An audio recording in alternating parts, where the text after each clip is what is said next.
Kabanata 411 hanggang Kabanata 420.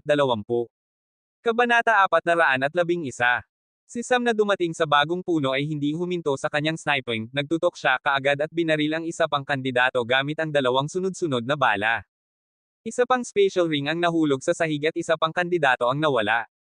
Tumingin ang iba sa kanila patungo sa puno na kanyang kinatatayuan at tumakbo patungo doon. Ang mga puno sa paligid niya ay nagsimulang mag-react ng iba, tila hindi nakuha ng lalaki, ng herb garden ang kanyang lokasyon at sinusubukang gamitin ang mga puno upang hanapin siya at sa sandaling ito, ang mga puno na kinaroroonan niya ay bahagyang nanginig at naunawaan ni Sam na ang kanyang lokasyon ay nahayag. Ngunit sa pagkakataong ito, hindi siya gumalaw kaagad, ang mga paggalaw ng puno ay mabagal at mabagal, ang mga kandidato ay tumatakbo patungo sa kanya. Itinutok muli ni Sam ang rifle at binaril ng 2 beses at isa pang tao ang bumagsak. Sa oras na lumitaw ang mga kandidato, nawala na siya sa puno. Ang parehong sitwasyon ay umulit mismo sa isa pang pagkakataon at 3 na lamang sa kanila ang natitira. Tulad ng kung paano sila nakaligtas, hindi ito dahil sa kawalan ng pagsisikap. Ang 3 sa kanila ay talagang mahusay sa kanilang mga instinct at kasanayan na nagawa nilang ipagtanggol ang kanilang sarili. Marahil ito ay swerte o pagkakataon, sa 3, 2 sa kanila ay mga pinili na alam ni Sam. Tulad ng para sa ikatlong tao, hindi pa niya alam. Pagkatapos ng ilang oras, pinahinto ni Sam ang kanyang pag-atake. Hindi niya masira ang kanilang depensa, sa katunayan hindi lamang nila ito na-block ng likido, nagpupumiglas din sila, ngunit sa isang paraan o sa iba nagagawa nilang harangan ang bala bago pa man ito tumama sa kanila. Sinasaktan na si Sam nito. Kaya, nagpa siya na baguhin ang mga bala. Sa pagkakataong ito, ikinarge niya ang energy cell bullet. Dahil gusto nilang i-block ang mga ito, maaari nilang i-block ang lahat ng gusto nila. Binaril ni Sam ng 3 beses ng sunod-sunod. Ang 3 bala ay nakatutok sa parehong tao at ang taong iyon ay ang isa pa na hindi niya kilala. Siya ay isang fire elemental user, mula sa herb garden. Maaaring isa siya sa mga pill maker o potion maker. Sa lahat ng oras na ito, ang kanyang depensa ang pinakamahina at isa rin sa pinaka-edgy. Ginagamit niya ang fire elemental fusion. Siyempre, hindi ito buong fusion, gumagamit siya ng partial fusion ng fire element ngunit ang kanyang partial fusion ay iba sa iba. Ang lugar ng kanyang katawan kung saan dadaan ang bala ay ganap na magiging fire elemental body at hindi siya masaktan ng mga metallic penetration bullet, diretso itong pupunta sa kanyang katawan. Tulad ng para sa headshots, halos imposible dahil gumagalaw sila ng labis at ginagamit niya ang kanyang mga kamay upang bantayan ang ulo hanggat maaari. Ang partial elemental fusion ay nakapukaw kay Sam. Iyon ay dahil hindi ito kung paano gumagana ang orthodox fusion. Karaniwan ng isang cultivator ay magpapagana ng elemental fusion sa pamamagitan ng layer ng kanilang katawan, ngunit ang taong ito ay tila sumunod sa ibang pamamaraan kung saan tatapusin niya ang fusion ngunit sa maliit na bahagi lamang ng katawan. Ngunit ito ay ilang anyo lamang ng intrigue. Wala nang gaanong. Tiniyak ni Sam na nasa perpektong distansya siya mula sa kanila at binaril ang mga energy cell bullet at masyado ring mga energy cell ng fire element. Ginawa ng babae ang parehong bagay at pinaligana ang elemental fusion sa kanyang dibdib kung saan malapit nang tumama ang bala. Pumasok ang bala sa kanyang katawan at bago pa man ito lalabas mula sa kanyang likod, lumaki ang kanyang mga mata. Naramdaman niya na mayroong mali. Biglang sumabog ang bala at nakansela ang kanyang fusion. Mayroong buta sa kanyang dibdib na kasya ang isang baseball. Tiningnan niya ang natitirang 2 bala na dumating at pinutol ang kanyang braso. Ang natitirang 2 ay lubos na nagulat. Hindi nila inaasahan na mayroong isang bagay na tulad nito na mangyayari. Ang babae na tinamaan ay ganap na nawala kaagad at naiwan din ang kanyang special ring.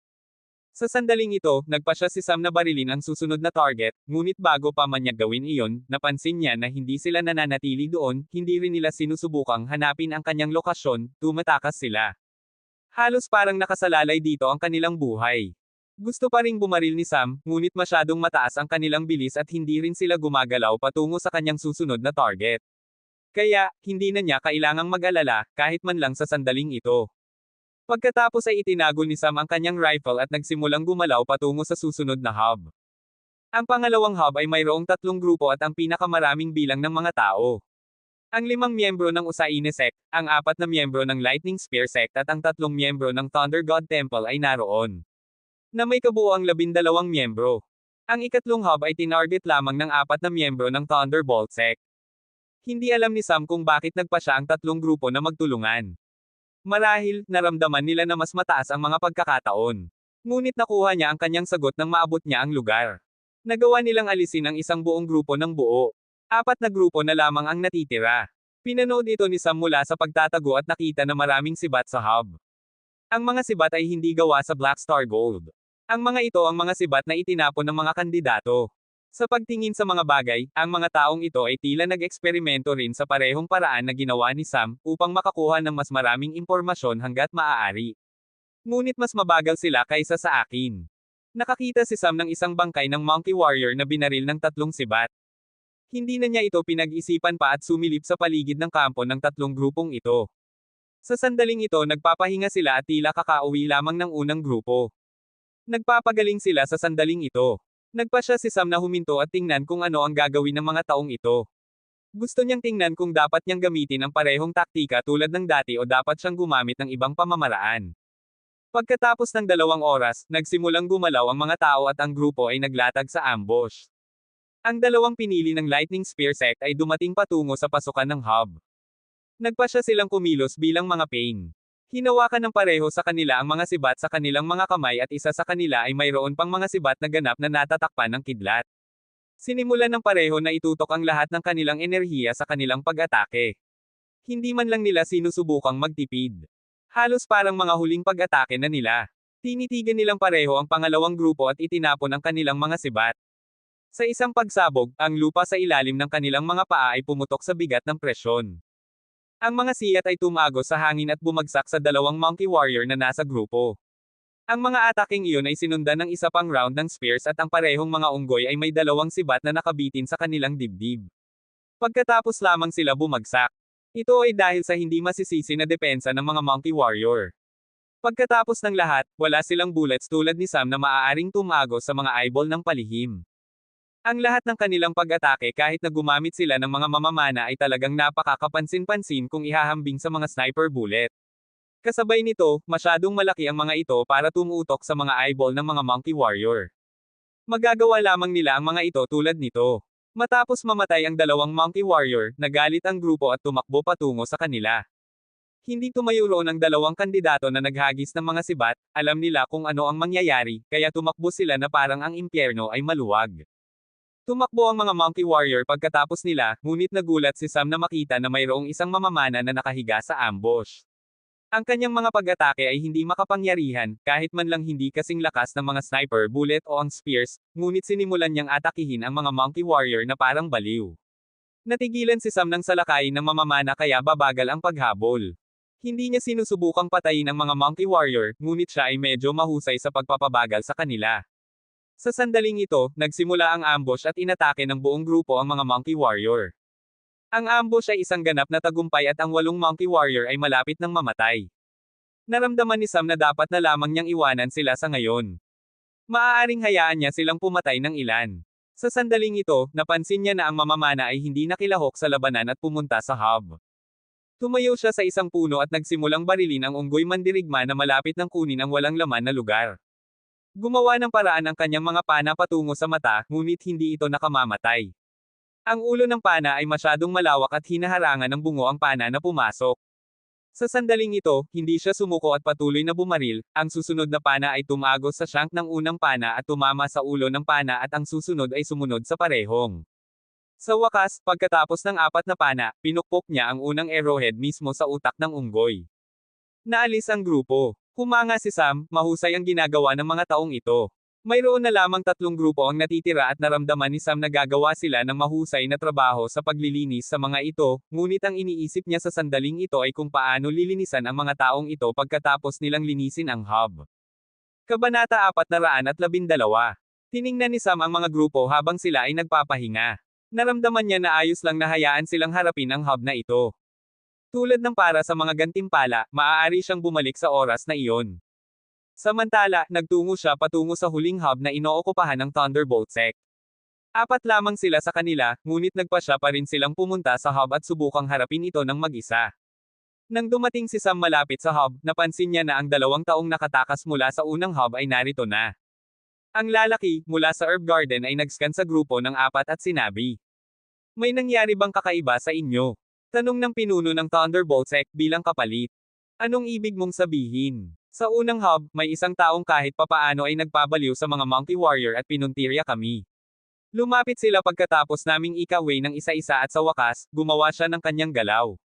Hindi man lang namin siya makita, ngunit pinabagsak niya ang 5 sa amin. Kung ito ay isang tunay na labanan, ang bilang ng mga katawan ay magiging malaki. Tila nagulat ang Thunderbolt Sect. Ngunit sumagot pa rin sila. Walang ganyang uri ng bagay na nangyari. Sa katunayan, medyo mapayapa. Sinubukan naming pabagsakin ang mga Monkey Warrior, ngunit kaya lamang naming pangasiwaan ang 4 sa isang pagkakataon. Pakiramdam namin na kung kukunin namin ang 10 sa kanila ng sabay-sabay, magagawa naming tapusin ang grupo at walang idadagdag. Tiningnan sila ni Sam, hindi niya marinig ang kanilang pag-uusap, ngunit hindi mahalaga iyon. Gusto niyang makita ang kanilang pagganap sa una, ngunit dahil dumating ang 2 taong ito rito, aalertuhan nila ang iba sa kanila, kahit na gumamit siya ng wave pagkatapos ng wave ng mga Monkey Warrior. Kaya, nagpasya siyang harapin silang lahat. Hindi na kailangang manatili sila rito. Ngunit gusto niya silang gamitin sa huling pagkakataon. Kaya, dahan-dahan niyang sinimulan ang pagbuo ng isang plano. Ang unang bagay na ginawa niya ay kunin ang ilang grenades na gumaganap din bilang mga landmine at nagsimulang itanim ang mga ito sa lugar. Tinakpan niya ang halos lahat ng mga ruta ng pagtakas na nag-iiwan lamang ng isa. Kahit na ang isang ruta na iyon ay hindi ganap na malinis, sa halip itinatanim ang mga ito sa paraang magagamit niya ang mga ito. Ginawa niya ang trabaho hanggang sa gabi na at tumigil. Nagpunta siya sa pangalawang hub at tiningnan kung gaano karaming pag-unlad ang kanilang ginawa. Nagulat siyang makita na mayroon na lamang isang grupo ang natitira. Sila ay gumagawa ng pag-unlad at sa oras na nagpunta doon si Sam, sila ay gumagawa na ng mga paghahanda upang harapin ang huling grupo. Wala siyang ginawa roon at sa halip ay tumakbo patungo sa ikatlong hub. Dito, kahit na mayroon lamang 6 na tao, nagawa pa rin nilang harapin ang unang grupo. Ito ay isang bagay na hindi niya inaasahan. Ngunit iyon lang ang gagawin nila. Habang sila ay nagpapagaling, lumitaw si Sam sa pinakamalapit na puno sa hub at itinutok sa mga grupo. Mayroong 4 na grupo ng mga Monkey Warrior. Ngunit bago siya bumaril, napansin niya na ang lalaki, mula sa Herb Garden ay nagbabantay sa hub. Gusto niyang makita kung babalik siya at uulitin ang parehong bagay muli. Ngunit hindi niya alam na nag-improvise si Sam. Itinutok niya sa unang grupo at binaril ang isa sa kanila at hindi siya tumigil doon, inilipat niya ang kanyang layunin sa pangalawang grupo at kinuha rin ang isa sa kanila. Ginawa niya ang parehong sa natitirang 2 grupo. Pinasigla niya ang lahat ng 4 sa kanila. 36 na Monkey Warrior silang lahat ay nagsimulang tumakbo patungo sa labasan ng hub. Hindi alam ng lalaki, mula sa Herb Garden kung ano ang nangyayari. Tinitingnan niya ang hub nang hindi kumukurap, ngunit bago pa man niya ito malaman, patay na ang Monkey Warrior. Alam niya na ang taong nakipaglaro sa kanila sa unang hub ay dumating din dito, ngunit bago siya makatugon, ang nakita lamang niya ay ang natitirang 3 grupo na nagalit din. Wala siyang oras na alalahanin ang lalaking iyon. Tumalikod siya at tumakbo na parang baliw. Sinimulan niyang sigawan ang iba pang bahagi ng grupo. Umalis kayo. Tumakbo kayo. Nawawala ang lahat ng mga unggoy. Sinimulan niyang sumigaw sa tuktok ng kanyang baga, nakaramdam si Sam ng nakakatawa nang marinig niya siyang nagpupumilit na panatilihin ang boses ng lalaki. Hindi siya tumigil doon at tumakbo pagkatapos ng grupo, ngunit gumamit lamang siya ng shadow transfer at lumipat mula sa puno patungo sa puno. Habang gustong tumakbo ng grupo sa iba't ibang direksyon at maghiwa-hiwalay, itinutok niya ang rifle at binaril sa isa sa mga direksyong iyon at bigla. Boom! May nangyaring pagsabog at na-trigger niyon ang kalapit na 2 granada at ang mga kandidato na gustong tumakbo sa direksyong iyon ay huminto sa kanilang mga truck at kahit na ang ilang Monkey Warrior ay nabawi ang kanilang katinoan na nagpataas ng problema para sa mga kandidatong ito. Umulit muli ang parehong bagay at ang kagubatan sa kanilang paligid ay ganap na nasusunog na parang impyerno. Mayroon lamang silang isang paraan na natitira. Nakikita ng lalaki mula sa Herb Garden at ng pinili ng Beast Faction na nakarating na ang lalaking iyon at sinusubukan niyang akayin sila sa paraang iyon, ayaw nilang gawin iyon, ngunit hindi nila mapigilan. Dahil ang 36 na Monkey Warrior ay nasa kanilang buntot. Hindi nila maiwasang makaramdam ng pagkabigo at gustong patayin ang lalaking iyon hanggang sa kamatayan. Ngunit tumakbo pa rin sila sa direksyong iyon.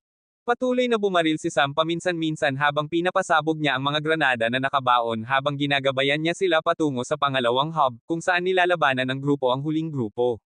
Nang marinig nila ang mga pagsabog, natigilan sila. Ngunit wala silang luho upang hatiin ang kanilang atensyon. Magagawa lamang nilang ipagpatuloy ang laban. Nang makita nila ang grupo ng 6 na tumatakbo patungo sa kanila, nakahinga sila ng maluwag.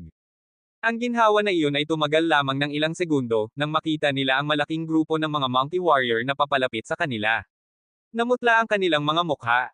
Sa pinagsama-samang lahat, 18 lamang sa kanila at ang mga Monkey Warrior ay 40 kabuuan na higit sa 2 beses. Ang mga Monkey Warrior ay sakit na sa mga puwet kahit na mas kaunti ang kanilang bilang, ngunit ngayon ay mas marami sila kaysa sa kanila at sa kanilang masamang kapalaran, napapalibutan din sila. Sa sandaling ito, ginawa ni Sam ang kanyang paraan patungo sa pangalawang hub. Doon nakita niya ang mamamana ng grupo, na nakikipaglaban pa rin sa huling Monkey Warrior ng hub na lumitaw kanina lamang, ginamit niya ang parehong paraan, ang mga pana ay patuloy na tumama hanggang sa wakas ay naabot ng arrowhead ang utak at pinatay ang Monkey Warrior. Napansin din ng mamamana ang kaguluhan ng grupo at nagpa siya na suriin, gustong maghintay doon si Sam at pagkatapos, ngunit sa sandaling ito, biglang ikinarga ng mamamana ang pana sa busog at binaril ito patungo sa lokasyon ni Sam. Hindi gumalaw si Sam mula doon, itinutok niya ang rifle at pinabagsak ang pana. Hindi niya inaasahan na ang intuition ng mamamana ay ganito katindi. Marahil ay naramdaman niya ang kanyang titig at binaril ang isang pana. Pinaliit ng mamamana ang kanyang mga mata at sumigaw. Sino ka at saang kapangyarihan ka nanggaling? Hindi sumagot si Sam, naghintay lamang siya doon. Ang isa pang tao ay hindi rin nagulat sa sinabi ni Sam. Tiningnan niya ang kaguluhan at espiritual na enerhiya na nakalap sa kanyang mga mata. Isang Simon God ang lumitaw sa kanyang mukha. Tiningnan ni Sam ang kanyang mga aksyon at naramdaman na ito ay isang uri ng eye art. Maaaring nakita niya ang labanan na nangyayari doon. Isang angkop na sining para sa isang mamamana. Naisip ni Sam sa kanyang isipan. Tiningnan ng mamamana si Sam at sinabi, "Ikaw ang responsable para dito, hindi ba?" Hindi pa rin sumagot si Sam. Sinimulan niyang ikarga ang pana sa busog. Itinago rin ni Sam ang kanyang rifle at kinuha ang mga handgun. Ang lahat ng mga aksyon na ito ay hindi nakikita ng mamamana dahil, bagaman naramdaman niya si Sam, iyon ay batay lamang sa instincts at dahil din sa aksyon ni Sam na binaril ang pana. Ngunit tago pa rin si Sam sa sandaling ito. Tulad ng kung bakit niya binago ang mga baril, simple lamang, hindi siya makita gamit ang rifle at mayroong pagkakataon na makikita siya kung sumiklab ang labanan. Kasabay nito, masyadong malaki ang rifle upang malayang gumalaw at mas mataas ang oras na kinakailangan para bumaril. Ang mga handgun ang pinakamahusay sa sandaling ito. Muling itinutok ng mamamana si Sam at nagsimulang bumaril. Itinutok lamang ni Sam ang kanyang baril sa mga pana na paparating sa kanya at pinabagsak ang mga ito. Ito ay madali. Sa sandaling ito, ngumisi si Archer at nagkarga ng 2 pana at binaril ang mga ito, at sinundan iyon, binaril niya ang isa pang 2. Ngunit nakakagulat na mas mabilis ang pangalawa kaysa sa una at habang nakatuon si Sam sa unang pares, naabot na ng pangalawang pares ang puno. Hindi man lang siya tinututukan. Sa sandaling bumagsak ang mga pana sa puno, yumanig at pumutok ang puno sa contact point. Inihayag ni Sam ang kanyang sarili at tumalon sa isa pang puno. Ngunit sa pagkakataong ito, nagkusang bumaril siya. Ang kanyang bilis ay malinaw na mas mataas kaysa sa kabilang lalaki at mahihirapan siyang makipagsabayan sa mga bala at barilin ang mga pana. Kaya, nawala rin ng mamamana ang kanyang matatag na posisyon dahil kinailangan niyang iwasan ang mga bala. Dahil dito, nagpatuloy ang labanan sa pagitan ng mga pana at bala. Kabanata 413. Hinarap ni Sam at ng mamamana ang isa't isa na may isang serye ng mga pag-atake. Ang mamamana ay lubos na mahusay at siya ay masyadong maliksi upang maging isang normal na mamamana.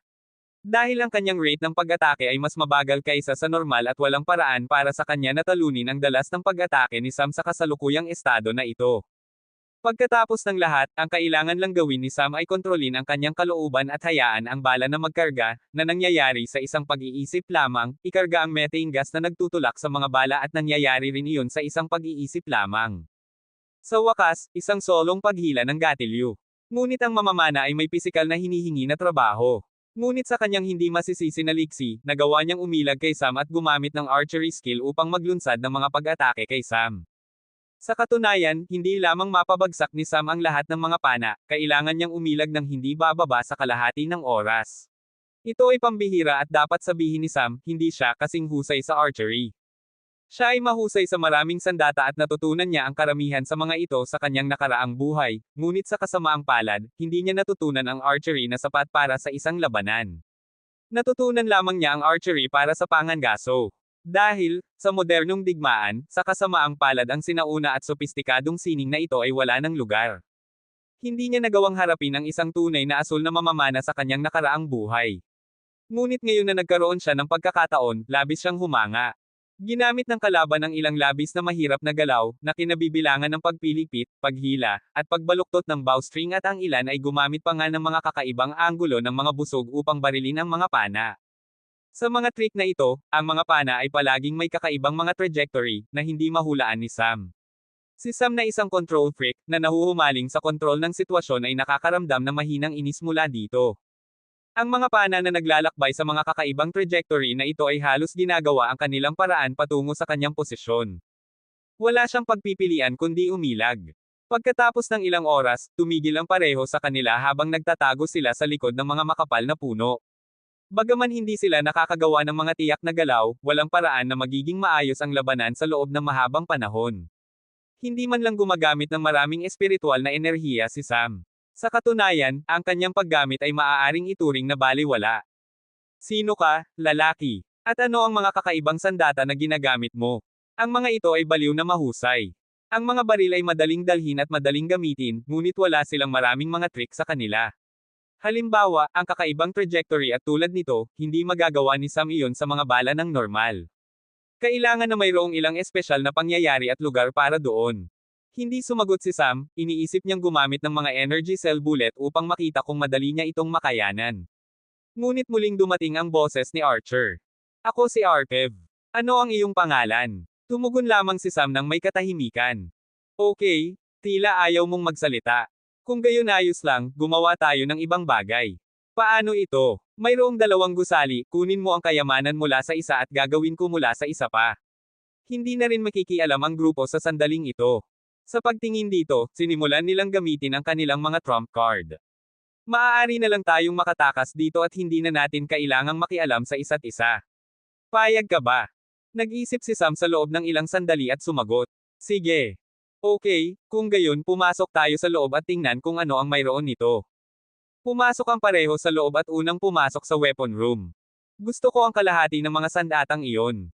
Hindi ko isusuko iyon, sabi ni Arkev pagkapasok nila. Tumanggo lamang si Sam bilang pagsang-ayon, marami na siyang sandata. Hindi na niya kailangang mag-abala tungkol dito. Tinitingnan niya ang kristal at ipinatong ang kanyang kamay sa mga ito.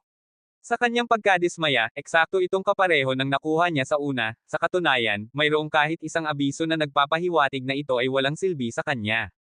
Kung ikaw ang parehong tao na bumagsak sa unang hub, kung gayon hindi ito kapakipakinabang para sa iyo. Tiningnan ni Sam si Akriv at sinuri siya gamit ang isang espiritual na pakiramdam. Nang mapansin niya na mayroong isang tato sa likod niya, tumango siya sa kanyang sarili at itinapon ang kristal sa kanya. Maaari mo itong panatilihin. Ang kayamanan sa susunod na gusali ay akin. Tiningnan ni Arkev ang crystal orb at itinurok ang kanyang espiritual na pakiramdam. Nakuha niya ang mensahe at maliwanag na sumikat ang kanyang mga mata, iyon ay dahil nasa sabik siya. Marahil ang pananabik ay nagmula sa katotohanan na labis siyang nagtitiwala na pupunta siya sa mas mataas na dimensyon at marahil ay naghihintay na makapunta doon. Ngunit pagkatapos ng ilang segundo, tiningnan niya si Sam at nagtanong. Bakit mo ito ibinigay? Nagduda siya, at tungkol sa dalawang bagay, nagtataka siya kung si Sam din ay isang pinili at ang pangalawang hinala ay kung nakuha niya ang mapa ng kayamanan ng unang hub. Sa tingin ko ay hindi ko magagawang pumunta sa isa pang dimensyon gayunpaman, kahit na gusto ko, hindi ko alam kung paano. Ano ang silbi nito sa akin? Sa mga salitang iyon, umalis si Sam sa silid pagkatapos kunin ang kanyang mga kayamanan, ginawa ng kanyang mga salita na mawala si Akriv ang unang hinala, ngunit naroon ang pangalawang hinala. Ikaw ba ang kumuha sa unang hub? Oo. Kung gayon, ano ang ginawa mo sa mapa doon? Iniwan ko lang ito doon. Natulala si Arkev at pumasok silang pareho sa susunod na gusali at muli, mayroong isang platform at nakakuha si Sam ng isa pang prutas. Ngunit sa pagkakataong ito ay iba. Hindi nagpakumbaba si Sam bagaman itinago niya ang prutas pagkatapos niyang pakinggan ang tagubilin. Anong prutas iyon? Isang labis na napakalakas na nakapagpapagaling na prutas. Maaari nitong pagalingin ang lahat ng uri ng bagay mula sa iyong katawan. Kabilang ang mga sumpa, lason, pinsala rin sa kaluluwa. Nagulat si Arkev, ngunit saglit lamang. Wala siyang sinabi. Dahil nagkasundo sila sa isang bagay, kailangan nilang manatiling totoo sa kanilang kasunduan. Tiningnan siya ni Sam at ginawa ang kanyang paraan palabas. Nagsinungaling siya kay Arkev, ang prutas ay hindi kasing simple ng isang nakapagpapagaling na prutas. Ito rin ay pareho sa una. Ang una ay may kaugnayan sa katawan at ang isa naman ay may kaugnayan sa kaluluwa. Iyon lang ang mayroon dito. Pagkalabas nila, nagtanong si Arkev. Gusto mo bang salakayin ang ikatlong hub ng magkasama? Ngunit nang lumingon siya upang tumingin, wala na si Sam. Nawala siya sa lugar na iyon. Nagkibit-balikat siya at pumunta sa larangan ng digmaan. Sa kanyang pagtataka, nagpapatuloy pa rin ang labanan. Doon ay nakita niya ang maraming patay na katawan ng mga Monkey Warrior at pagkatapos lamang niya naalala ang nakita niya kanina. Ang malaking grupo ng mga Monkey Warrior ay hindi maaaring lumabas mula sa manipis na hangin. Iyon ay nangangahulugan na hinarap na ni Sam ang ikatlong hub. Siya ay natigilan at nagsimulang tumakbo patungo sa ikatlong hub. Ngunit paano siya kasing bilis ni Sam? Maaaring may sapat na liksi si Arkev na maaaring makipagkompetensya sa isang malapit na mandirigma. Ngunit pagdating sa bilis ng pagtakbo, walang paraan na sino man sa lugar na ito ang maaaring makipagkompetensya kay Sam. Tulad ng para sa labanan malapit sa pangalawang hub. Sa 18, 10 tao na lamang ang natitira. Ngunit nakagawa pa rin sila ng maraming pinsala sa grupo ng Monkey Warrior. Bagaman mas malaki ang kanilang bilang, pinatay pa rin sila ng kalahati. Sa normal na sitwasyon, hindi ito mangyayari, ngunit ang 18 sa kanila, na mga piling tao ng mga pangunahing kapangyarihan, ay may patas na bahagi ng mga trump card na aasa at nauubos nila ang lahat ng kanilang paraan upang manatili sa kompetisyon. Habang nagpapatuloy ang labanan, napansin ng ilan sa kanila na hindi nila magagawang manalo. Dahil ang tunay na labanan ay hindi sa pagitan nila at ng mga Monkey Warrior. Ang tunay na labanan ay sa pagitan ni Sam na nagdulot ng mga Monkey Warrior na habulin ang mga cultivator at naging sanhi ng labis na pinsala sa kanila. Bigla, tiningnan ng lalaki, mula sa herb garden ang pinili mula sa Beast Faction at sinabi.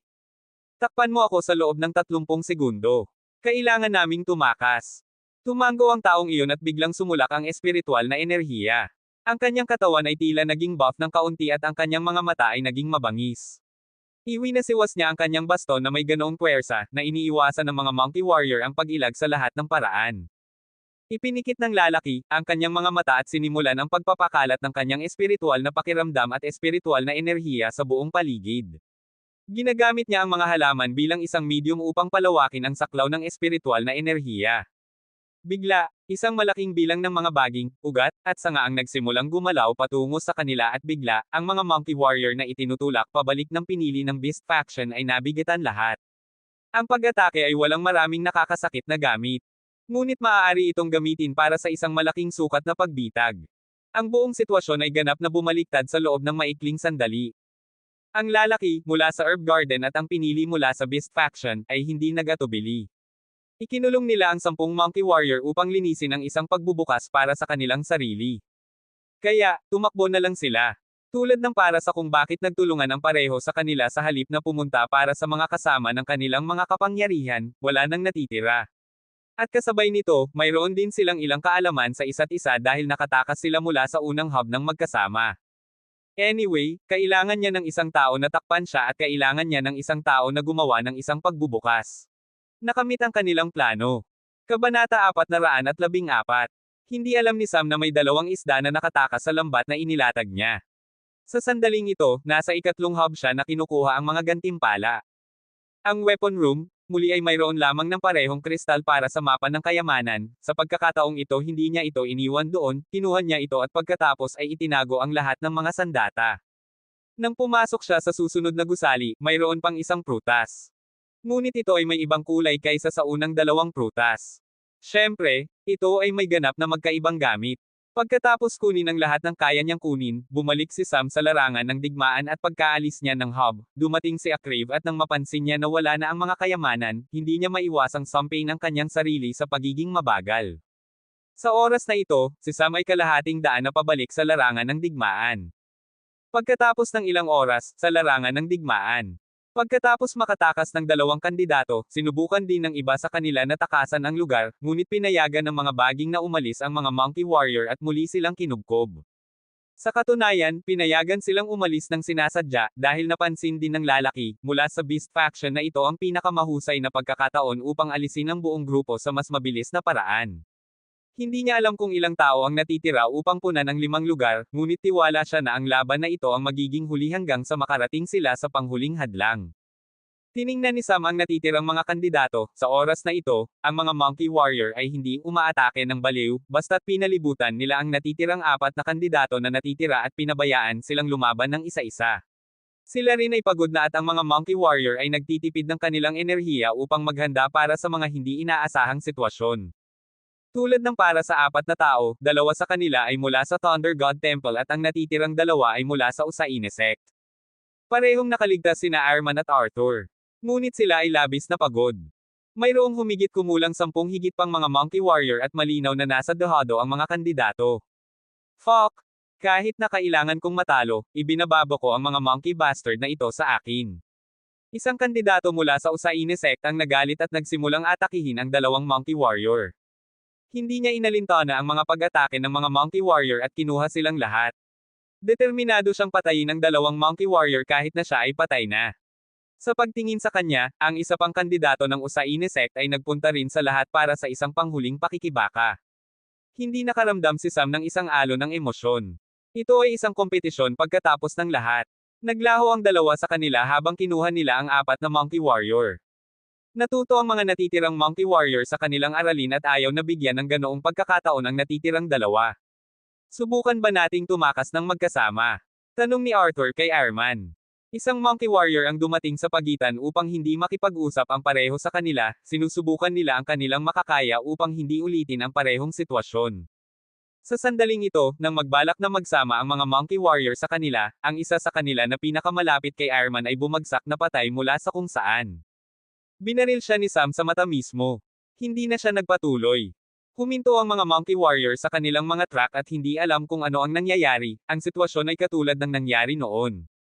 Hindi nila alam kung sino ang umaatake kaya nagpasya silang ituro ang kanilang galit kay Arman at Arthur.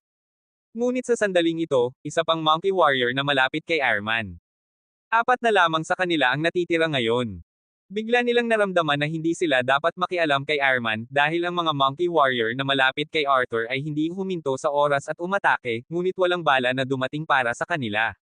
Bigla silang nagkaroon ng mahinang ideya sa kung ano ang nangyayari, kaya gusto nilang kumpirmahin ito, kaya muling umatake ang mga Monkey Warrior, ngunit sa pagkakataong ito kay Arthur lamang. Iniwan nila si Arman ng mag-isa at walang dumating na bala. Agad nilang pinuntirya si Arthur. Si Arthur ay hindi isang tanga, naobserbahan din niya ang sitwasyon at tumingin ng malaki ang kanyang mga mata. Naunawaan niya na ang taong nakatago sa mga anino ay tinutulungan si Arman, ngunit hindi niya alam kung bakit. Arman, iligtas mo rin ako. Pakiusap. Maaari tayong magtulungan sa isa't isa. Walang sinabi si Arman na nakatayo roon. Hindi niya alam kung ano ang isasagot. Alam niyang may isang taong tumutulong sa kanya, kahit na mayroon siyang mahinang haka-haka sa kung sino ang gagawa noon, hindi niya makumpirma at kung tama ang kanyang mga iniisip, walang paraan na mahihingi niya sa kanya ang isang bagay. Hindi ko alam kung sino iyon, ngunit tila pinili niya akong iligtas sa random. Talagang paumanhin ako, Arthur. Sa sinabing iyon, tumakbo siya palayo ng hindi lumilingon. Kung sino ka man mangyaring iligtas mo ako. Sumigaw si Arthur sa tuktok ng kanyang baga. Ngunit walang tugon. Hindi inalintana ni Sam ang sitwasyon. Mula sa nalalaman niya, mayroon ng 4 na tao kabilang siya at si Arman ang ika-5 tao. Tulad ng para sa pagliligtas kay Arthur, wala siyang malapit na ugnayan sa kanya. Sa katunayan, halos malinaw na iginuhit ni Arthur ang isang linya sa kanya pagkatapos ng kanilang ilang transaksyon sa negosyo dahil sa kanyang pagkamuhi sa Beast Faction. Ayaw niyang masangkot, kaya, hindi rin nag-abala si Sam na masangkot sa gulo na ito.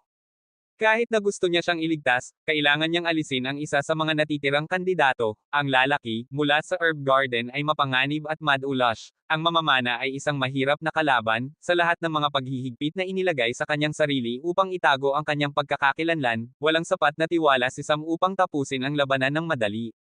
Ang pinili mula sa Beast Faction ay mahirap ding harapin. Ang kanyang depensa at pisikal na lakas ay mahirap harapin. Si Arman ay kanyang alipors, kaya obligasyon na tulungan siya. Kaya, walang pagkakataon para mabuhay si Arthur. Kailangan niyang mawala kahit na ayaw niya. Natapos ang labanan sa lalong madaling panahon at itinutok ni Sam ang kanyang rifle sa mga Monkey Warrior pagkatapos nilang harapin si Arthur. Pumunta siya sa larangan ng digmaan at kinolekta ang mga spatial ring at ang mga sandata mula sa mga patay na katawan. Habang tinatapos niya ang pagtatago ng lahat, tumingin siya patungo sa isang direksyon, kung saan isang maliwanag na ilaw ang bumaril patungo sa langit. Hindi lamang siya, lahat ng 5 sa natitirang mga kandidato na naligaw sa iba't ibang lugar ay tumingin patungo sa ilaw. Sa sandaling ito, ang boses na nagbigay ng mga pagpapakilala sa kanila, ay dumating muli. Natapos ninyo ng mas mabilis kaysa sa inaakala ko. Ilang araw lamang, mas mababa sa isang linggo. Akala ko aabutin kayo ng hindi bababa sa isang buwan upang harapin ang tatlong hub. Ngunit mahusay na nagawa. Ang 5 kandidato, pumunta sa lugar kung saan dumating ang ilaw, ang iyong huling pagsubok ay narito. Agad na lumipat ang lahat ng 5 kandidato patungo sa ilaw. Ang huling pagsubok. Mas gusto nila ang palasyo ng mana na ito kaysa sa nauna. Hindi man lang nila kailangang manatili sa loob ng isang buwan at mas marami ang mga pakinabang. Hindi nagbigay si Indra ng maraming kayamanan na ito. Nang marating nila ang sentro, hinarap nilang 5 ang isa't isa. Sila ay lubos na mapagbantay, hindi pa rin nawawala ang haligi ng ilaw. Tinitingnan nila ito ng may pag-usisa. Sa sandaling ito, tinitingnan ni Arman si Sam. Pamilyar siya sa silhouette na iyon. Nakita na niya ang silhouette na iyon, kapag siya ay gising at kapag siya ay natutulog sa anyo ng mga bangungot, paano siya hindi makikilala ng isang maskara lamang. Tiningnan din siya ni Sam, ngunit walang sinabi. Pareho silang nanatiling tahimik pagkatapos ng maikling palitan ng mga sulyap na iyon at tiningnan ang haligi ng ilaw. Pagkatapos ng ilang segundo, tuluyang naglaho ang ilaw. Mayroong kabuoang 6 na platform sa harap nila. Ang isa sa kanila ay nasa sentro at ang natitirang 5 ay nasa paligid niyon. Lahat sila ay mga pabilog na platform. Sa 5 platform, sa itaas sa himpapawid, may mga bagay na lumulutang sa isang espiritual na energy bubble. Bukod doon, sa 6 na platform, mayroong estatwa ng unggoy na may hawak na baston. Ang isa sa sentro ay isang ginintoang estatwa habang ang natitirang 5 ay mga estatwa ng bato. Gumalaw ang ginintoang estatwa at nagsimulang magsalita. Hello, mga mahal kong kandidato, binabati kita sa paggawa nito hanggang dito. Hindi ko inaasahan na ang lahat na dumating dito ay magiging mga manlalaro na pinili ng mga Diyos. Inaasahan kong kahit isa sa inyo ay magiging isang normal na bata. Nang magsalita ang estatwa ng ganoon, natigilan ang lahat. Hindi nila inaasahan na ay lalatag ng lalaking ito ng ganito. Tila ang kanilang pagkakakilanlan sa loob ng kanilang sarili ay hindi gaanong mahalaga. Nagpatuloy ang estatwa. Ang pangalan ko ay Sun Wukong. Ang dakilang pantas, kapantay ng langit. Sabi ng monkey statue ng may pagmamalaki. Natigilan silang 5. Hindi nila inaasahan na may isang taong magsasabi na siya ay kapantay ng langit. Ngunit mas nagulat si Sam. Hindi niya inaasahan na makakatagpo siya ng gayong karakter. Kahit na ang mga pinagmulan ni Sam ay mula sa India, paano niya hindi malalaman ang tungkol kay Sun Wukong? Sa katunayan pamilyar siya doon. Mayroon siyang mahinang haka-haka tungkol dito, ngunit hindi nang ahas na kumpirmahin. Una si Indra at ngayon ang Monkey King. Ang isa nakabilang sa Indian mythology at isa pa ay Chinese. Nakaramdam ng labis na intrigue si Sam mula sa pag-unlad na ito at gustong makatagpo ng iba pang mga Diyos. Kabanata 415. Tinitingnan ni Sam at ng iba pang mga kandidato ang mga platform ng may pananabik. Ang mga kayamanan ay isang bagay na hindi nila nakikilala, ngunit alam nilang mahalaga ang mga ito. Tiningnan ng gininto ang estatwa ang mga kandidato at sinabi, alam ko sa oras na ito, na binigyan ka ng asong si Indra ng ilang paliwanag o isang bagay sa nakaraang pagkakataon. Ngunit huwag mong asahan iyon mula sa akin. Okay. Isa akong henyo ng aking panahon na hindi ko kailangan ang mga bagay tulad ng paliwanag upang linangin. Bago mo pa ito malaman, sapat na akong malakas upang makipagkompetensya sa kalangitan. Kaya, hindi kita bibigyan ng kalokohan na tulad niyan. Kahit na kailangan mo ng paliwanag, mas mabuti kung makuha mo ito sa iyong sarili. Tulad ng para sa kung ano ang ibibigay ko. Mayroon akong 5 platform dito at ang mga estatwang iyon ay isang representasyon ko noong ako ay isang nascent stage cultivator.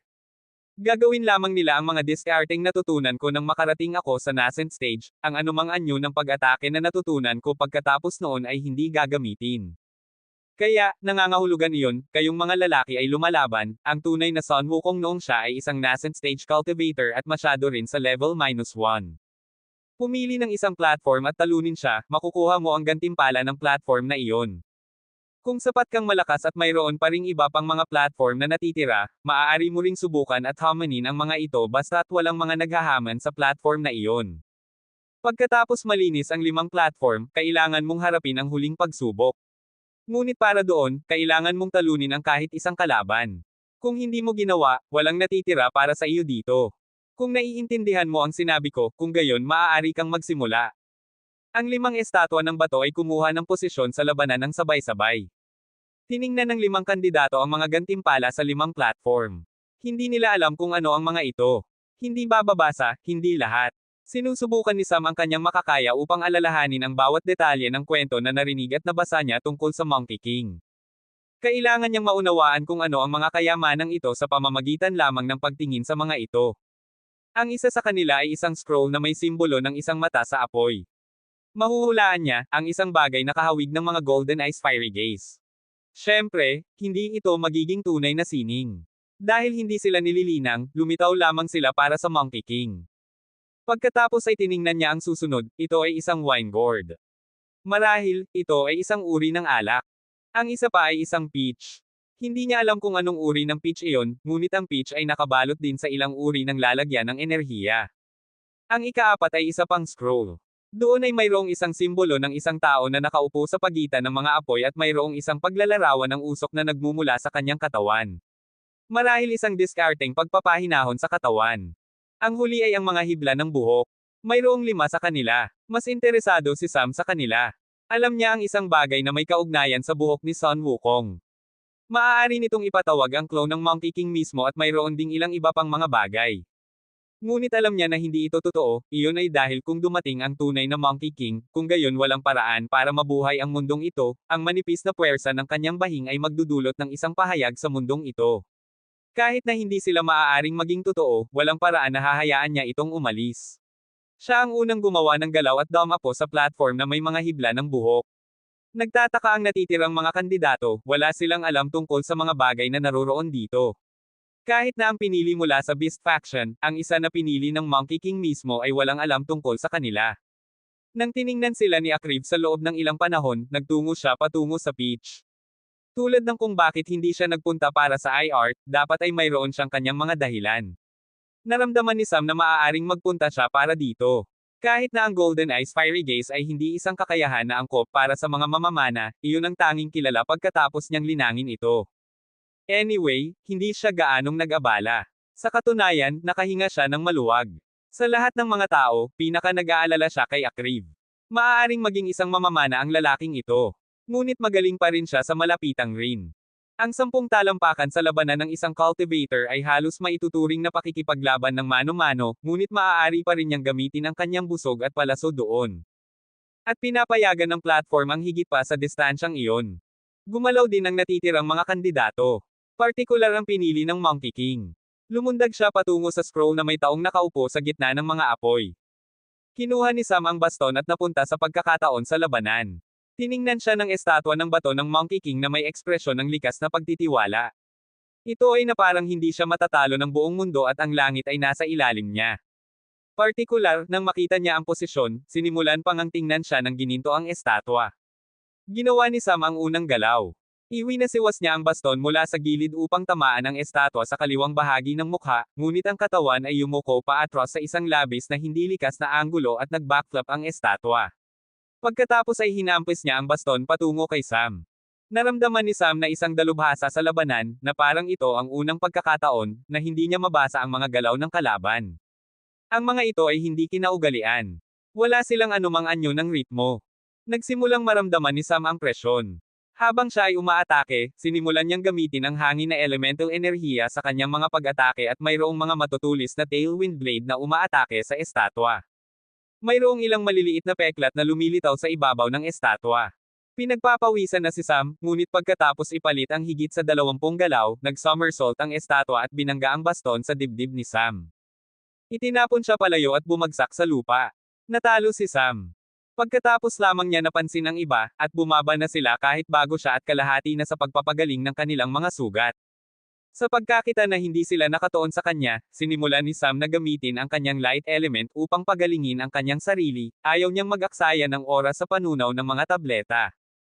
Ipinikit niya ang kanyang mga mata habang siya ay nagpapagaling at nagsimulang alalahanin ang lahat ng impormasyon na mayroon siya mula sa nakaraang laban. Ang Monkey King ay mas katulad ng isang unggoy kaysa sa mandirigma noong siya ay nasa nascent stage, iyon ang naunawaan ni Sam mula sa mga galaw na iyon. Hindi ito sumusunod sa anumang anyo ng estilo ng posisyon. Kumikilos ang estatwa ng katulad ng isang unggoy. Hindi mahuhulaan ang tanging salita na maaaring gamitin upang ilarawan ang estilo ng pakikipaglaban na iyon. Pagkatapos pagalingin ang kanyang sarili, naglakad siya papunta sa platform muli. Ngunit sa pagkakataong ito, mayroong ilang iba pang reaksyon mula sa kanyang katawan. Sinimulan ni Sam na ipadala ang lahat ng kanyang espiritual na enerhiya sa kanyang mga muscular fiber. Ang kanyang katawan ay nababalot ng espiritual na enerhiya. Ang kanyang katawan ay tila nag-buff ng kaunti at humigpit ang balat sa ilalim ng kanyang mga abito. Nagpasya si Sam na ito ang pinakamahusay na oras upang magamit ang mga resulta ng pagpapahusay ng katawan. Dahil sa kanyang paglilinang ng katawan, ang likas na lakas, depensa, pagtitiis, at lakas ng kanyang katawan ay lubos na bumuti at ang kanyang mga pisikal na pag-atake ay mas malakas kaysa sa normal, ngunit ang tunay na kahusayan ng pagpapahinahon sa katawan ay dumarating kapag ang mga kalamnan ay pinakain ng espiritual na enerhiya. Ito ang pinakamahusay na pisikal na anyo ng kanyang katawan. Sa sandaling ito, dahil sa kanyang pagbabalat kayo, hindi nagamit ni Sam ang kanyang iba pang mga elemento at sandata, kaya kailangan niyang humanap ng paraan upang harapin ang mga ito at ang mga pisikal na pag-atake ang pinakakaraniwang bagay at madaling pagtakpan. Ang katawan ni Sam ay naglalabas ng isang mapanganib na aura. Sa sandaling ito, ang espiritual na enerhiya sa paligid ng kanyang katawan ay tinatanggihan dahil sa puwersang ibinubuga ng katawan. Hindi nagabala si Sam na gumamit ng anumang anyo ng elemental na kapangyarihan. Kinuha niya ang kanyang posisyon sa labanan at iwinasiwas ang kanyang baston diretso sa ulo ng estatwa. Ang mga mata ng estatwa ay naging malikot at inihilig ang ulo nito sa gilid upang maiwasan ang pagtama sa ulo nito at ginamit ang baston nito upang harangan ang suntok mula sa pagdapo sa katawan nito. Ngunit sa sandaling nagkabanggaan ang parehong mga staff, mayroong isang malaking espiritual na energy outburst. Ang espiritual na enerhiya sa contact point ay pinasabog at lumitaw ang mga bitek sa lupa sa ilalim ng mga paa ng estatwa. Sa unang pagkakataon sa labanan, ang ekspresyon ng estatwa ng bato at ang ekspresyon ng ginintoang estatwa ay naging seryoso. Gumamit si Sam ng pinakadirektang paraan upang kontrahin ang hindi mahuhulaan ng estatwa. Ang brute force. Sa kanyang kasanayan, nagawa ni Sam na magpadapo ng kahit ilang tama sa unang labanan. Kaya walang paraan na matatalo siya. Nagsimula ang palitan at sa bawat oras, hinaharangan ng estatwa ang mga tama ni Sam, nagsimulang manginig ang buong katawan ng estatwa. Mabilis, tumpak, at pinakamahalaga, malupit ang mga galaw ni Sam. Bawat galaw na ginagawa niya ay nagtutulak sa espiritual na puwersa. Pagkatapos ng ilang palitan, umatras ang Monkey King statue at biglang binuksan ang braso nito at humihip dito. Maraming buhangin ang lumitaw sa palad mula sa wala kahit saan at naharangan ang paningin sa loob ng isang segundo. Pinagtatawanan ng estatwa ang puso nito sa trick nito. Ngunit hindi nagabala si Sam, hinawakan niya ang baston sa kanyang kaliwang kamay at sumuntok gamit ang kanyang kanang kamay ng buong lakas. Kalahati ng ulap ng buhangin ay nilinaw sa isang suntok lamang. Ang puwersa ng isang suntok ay halos katulad ng isang pagsabog. Habang tumama siya ng ilang beses, nawala ang ulap ng buhangin at pagkatapos ay sumugod pasulong habang iwinasiwas niya ang baston sa estatwa. Nahuli ng sorpresa ang estatwa dahil sa sorpresa mula sa suntok. Tulad ng kung bakit naghagis ng mga suntok si Sam sa halip na baston, na siyang tanong na iniisip ng natitirang mga kandidato na nanunood sa eksena. Alam nila ang sagot. Habang itinama ni Sam ang tama sa ulo ng estatwa. Kahit bago ang punto ng contact, maririnig nila ang isang pumutok na tunog mula sa baston. Hindi nito magagawa ang enerhiya at puwersa mula sa mga pag-atake ni Sam. Ayaw ni Sam na sayangin ang baston nang hindi nagpapadapo ng isang tamang-tama. At ang tamang-tama nga iyon. Bagaman tumugon ang estatwa sa oras upang harangan gamit ang baston, nasira ito at ang baston ni Sam ay dumapo diretso sa kaliwang balikat nito at boom! Kabanata 416. Nag-iwan ang staff ni Sam ng isang malalim na bitek sa estatwa. Ang itaas na kalahati ng estatwa ay halos ganap na puno ng mga bitek at mayroong isang butas sa contact point. Ganap na nasira ang staff ni Sam, ang metallic staff ay halos nasira tulad ng isang bulok na kahoy na steak. Hindi pinahinto ni Sam ang kanyang mga pag-atake doon. Humakbang siya pasulong at pagkatapos ay hinawakan ng mahigpit ang sirang staff bago saksakin ang sirang bahagi diretso sa butas na nilikha ng tama. Lumipad ang mga piraso ng bato sa likod ng estatwa at bumagsak ang estatwa. Humakbang paatras si Sam at siya ay hinihingal. Naubos niya ang maraming espiritual na enerhiya. Ang kanyang pangunahing layunin kapag nililinang ang pagpapahusay ng katawan ay upang pagbutihin ang kanyang depensa. Hindi para sa mga layunin ng pag-atake. Ngunit nakatulong talaga ito kapag kinakailangan.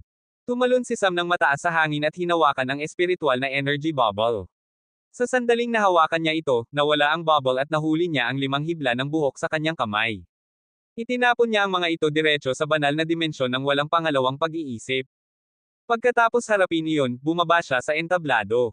Hindi niya ginawang hindi aktibo ang kanyang pagbabago sa katawan. Sa halip ay naglagay siya ng isang space jade sa kanyang bibig at nagsimulang sumipsip ng espiritual na enerhiya ng patuloy. Kahit na nanalo siya, nagtamo rin siya ng ilang mga pinsala. Ngunit sa pagkakataong ito, hindi siya maaaring direktang magpagaling. Maingat siyang pinapanood ng iba pang mga kandidato. Naramdaman ni Sam na nanginginig ang kanyang mga panloob na organo. Ito ang pagkabigla mula sa staff hit na kanyang dumaong bago ito nasira. Umupo siya ng nakakross at pinatatag ang kanyang sarili. Nanatili siyang tulad niyan sa loob ng ilang segundo at pagkatapos mapansin na tinitingnan pa rin siya ng iba. Sumimangot siya sa hindi pagkagusto at kumuha ng isang tableta. Marami siyang tableta na nakuha niya mula sa matanda. Mayroong kahit mga nakapagpapagaling na tableta na maaaring pagalingin ang mga consummate realm cultivator. Ang ilang mas mababang antas na cultivator ay maaaring mamatay lamang sa pag-inom ng gayong nakapagpapagaling na tableta. Sinimulan ni Sam na tunawin ang kanyang tableta. Sa kanyang isipan, iniisip niya na dapat niyang bugbugin ang mga taong ito kapag nagkaroon siya ng pagkakataon. Dahil sa kanila, kailangan niyang inumin ang mga kasuklam-suklam na tabletang ito. Sa kanyang opinyon hindi lamang, sila ay mapait at kasuklam-suklam ang lasa, hindi sila gumagawa ng anumang hustisya para sa mga mamahaling damo na inilagay sa kanila. Sa katunayan, mas pinili niya ang mga pagkaing niluto kasama ng mga damong iyon kaysa sa mga tableta. Iyon ang dahilan kung bakit hindi niya dadalhin ang mga ito maliban kung ito ay isang emergency o talagang kinakailangan. Ngunit dahil sa mga lalaking ito, kailangang inumin ni Sam ang mga tabletang ito. Ang kanyang galit ay mararamdaman mula sa kanyang aura at kinumpirma pa ni Arman na dapat si Sam iyon. Dahil siya lamang ang magkakaroon ng gayong reaksyon kapag umiinom ng mga tableta. At paano niya nalaman ang tungkol doon? Iyon ay hindi isang kaaya-ayang bagay na alalahanin habang binubugbog siya ni Sam dahil nakita niya siyang umiinom ng mga tableta sa isa sa kanilang mga sesyon. Medyo naiintindihan niya kung bakit may ganoong reaksyon si Sam nang ikinonekta niya ang pagbabalat kayo at hindi gumagamit ng iba pang elemental na kapangyarihan. Naramdaman niya na hindi ito magiging maganda para sa iba sa kanila. Iminulat ni Sam ang kanyang mga mata at naglakad patungo sa susunod na platform. Ang Eye Technique Scroll. Hindi nilinang ni Sam ang anumang anyo ng Eye Techniques at mula sa nalalaman niya ang orihinal na Golden Gaze Fiery Eyes ay makakakita ng mabuti at masama, mga nakatagong bagay, kaisipan, at marami pang ibang bagay. Kaya, naisip niya na ang mas mababang bersyon na ito ay maaaring katulad ng orihinal kahit na hindi ito kasing lakas. Ang tao na malapit sa Eye Technique Scroll ay si Arman mismo. Pinili niya iyon dahil wala nang natitira para kunin niya. Kapag malapit sa kanya si Sam, lihim siyang sinenyasan na puntiryahin ang susunod na platform na may wine gourd. Sa sandaling ito, ang lalaki, mula sa herb garden ay pinapagaling pa rin ang kanyang sarili at ang platform para sa wine gourd ay wala ng laman. Puntahan mo lang. Huwag kang mag-alala. Bulong niya at naghulog ng isang space jade sa kanyang mga paa. Kinuha ito ni Arman nang walang anumang hinala. At ipinasok ang kanyang espiritual na pakiramdam dito upang makita lamang ang lightning saber sa loob. Ito ang parehong saber na ganap na pinasuko ni Sam.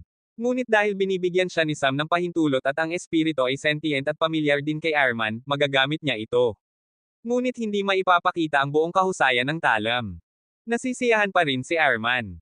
Sa susunod na pagkakataon, pumasok siya sa isa na may wine gourd at kinuha ang saber.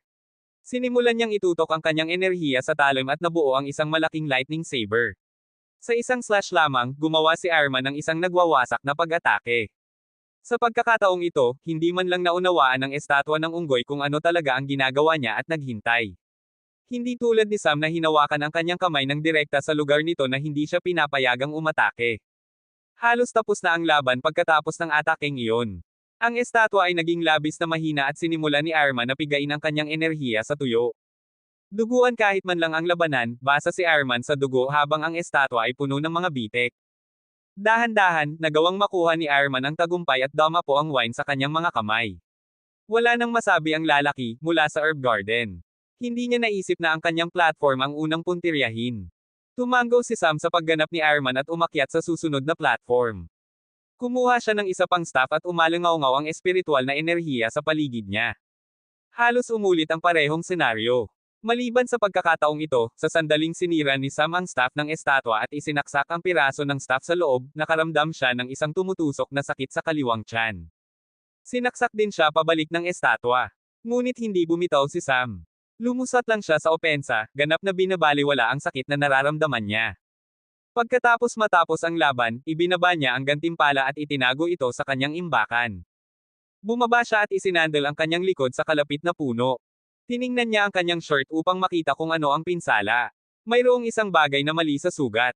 Naramdaman niya na hindi lamang dumaan sa kanya ang staff. Sinaksak ito pataas at tumama sa tadyang. Parehong nasira ang tadyang at staff. Ang mga piraso ng bato ng staff ay natigil sa loob at ang ilan sa mga ito ay tumusok pa nga sa kanyang mga baga. Inalis niya ng buo ang kanyang shirt. Nang makita ng mga kandidato ang mga peklat sa kanyang katawan, nakaramdam sila ng panginginig sa buong paligid. Ang katawan ni Sam ay mukhang perpektong inukit, ang sinumang mandirigma ay magkakaroon ng isang mahusay na katawan na tulad niyan syempre, lahat ng kanilang mga katawan ay hindi kasiya siya sa estetika, ngunit ang istruktura ng buto ni Sam ay nagpapasaya sa kanya. Ngunit ang mga peklat na iyon ay tulad ng sining ng isang baliw na taong gustong sirain ang hitsura ng katawan at nabigo. Ang lahat na nagbigay sa kanya ay ang nakakatakot na gwapong hitsura. Selos ang mga lalaki maliban sa isang lalaki, bagaman. Ngunit nang isipin nila ang mga laban na kailangan nilang pagdaanan upang makuha ang nakuha ni Sam sa kanyang katawan, tinalikuran nila ang mga ideya. Ang pinanood ng maigi sa ginagawa ni Sam. Sa kanilang pagtataka, hindi siya nagatubili bago ilabas ang staff na parang walang anuman, malamig at walang pakiramdam pa rin ang kanyang mga mata. Walang nakakita ng bakas ng sakit mula dito. Nang makita nila ang gilid ng staff, doon lamang nila naunawaan na ang pinsala ay higit pa sa naisip nila. Si Arkev na nakakilala kay Sam dati ay humakbang pasulong upang makita kung makakatulong siya. Ngunit nang malapit siya kay Sam, nakakuha siya ng isang mapanganib na pakiramdam na gumagapang pababa sa kanyang gulugod. Naramdaman niya na kung gagawa siya ng isa pang hakbang, patay na siya. Sa sandaling ito, naglalabas si Sam ng hangarin na pumatay at kung talagang pupunta sila rito, maaari niya silang patayin. Galit na galit siya dahil nasugatan siya ng ganito kalala. Pagkatapos ng lahat, kung hindi dahil sa katotohanan na kailangan niyang panatilihin ang pagbabalat kayo, hindi niya kailangang mag-alala tungkol sa paggamit ng lahat ng pag-atake sa kanyang arsenal. Tiwala siya na matatalo niya ang estatwa ng hindi nagtatamo ng ganito kasamang pinsala. Galit siya sa mga pangunahing kapangyarihan. Kung tumigil ang mga pangunahing kapangyarihan sa pagiging mausisa at inalala ang kanilang sariling mga negosyo, papasok sana siya sa palasyo ng mga mana nang walang pakialam sa mundo. Ngunit ngayon, kailangan niyang magbalat kayo upang hindi magsimula ang digmaan ng wala sa oras. Kung masasangkot ang Beast Faction dahil sa kanya, kailangan niyang makialam. Iling-iling si Sam upang alisin ang mga iniisip na ito sa kanyang isipan. Kumuha siya ng isang dagger mula sa kanyang imbakan at nagsimulang gupitin ang sugat. Gumawa siya ng malaking hiwa. Kasya ang kanyang buong palad ng walang anumang problema. Gupitin niya ang laman at inilagay ang kanyang palad sa loob. Nang dumampi ito sa mga panloob na organo, nakaramdam siya ng sakit na nakapangangilabot sa kaluluwa, ngunit tiniyak niyang mayroon siyang kaunting kontak hanggat maaari. Naabot niya ang pinakamababang bahagi ng baga, kung saan napunit ang mga piraso ng batong staff. Maingat niyang hinawakan ang isa sa mga piraso at binunot ito. Naramdaman niya na ang hangin ay ganap na pinapunto mula sa kanyang mga baga ng may puwersa. Kabanata 417. Pinili ni Sam ang mga piraso ng isa-isa hanggang sa ganap na itong matapos. Ang susunod na hakbang ay pagpapagaling. Ngunit nang tingnan niya ang mga tao sa kanyang paligid, gusto talaga niyang bugbugin ang mga ito. Maaari na lamang nilang isipin ang kanilang sariling negosyo. Bakit nila gustong tumingin sa kanya sa lahat ng oras? Hindi na nila kailangang patuloy na obserbahan siya. Nagnitngit si Sam at kumuha ng isang formation disc. Lumitaw ang isang nagtatago na formation sa paligid niya. Pagkatapos ay sinimulan niyang linisin ang sugat at ang mga panloob na organo, ang kanyang palad ay hindi ang pinakamalinis sa lahat ng mga bagay, kailangan niyang maging maingat.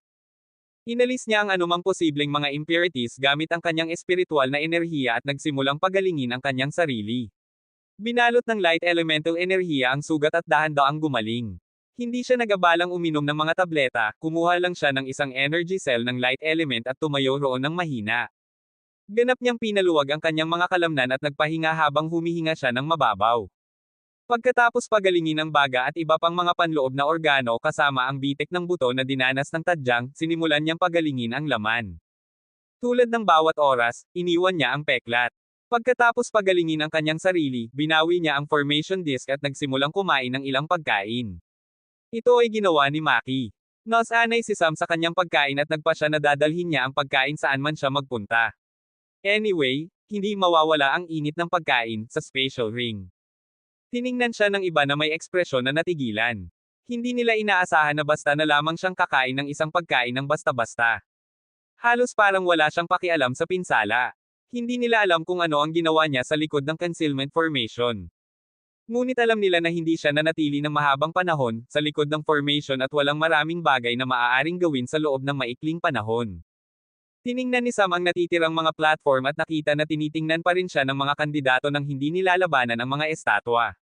Mayroon na lamang 2 estatwa na natitira at mayroong 3 kandidato.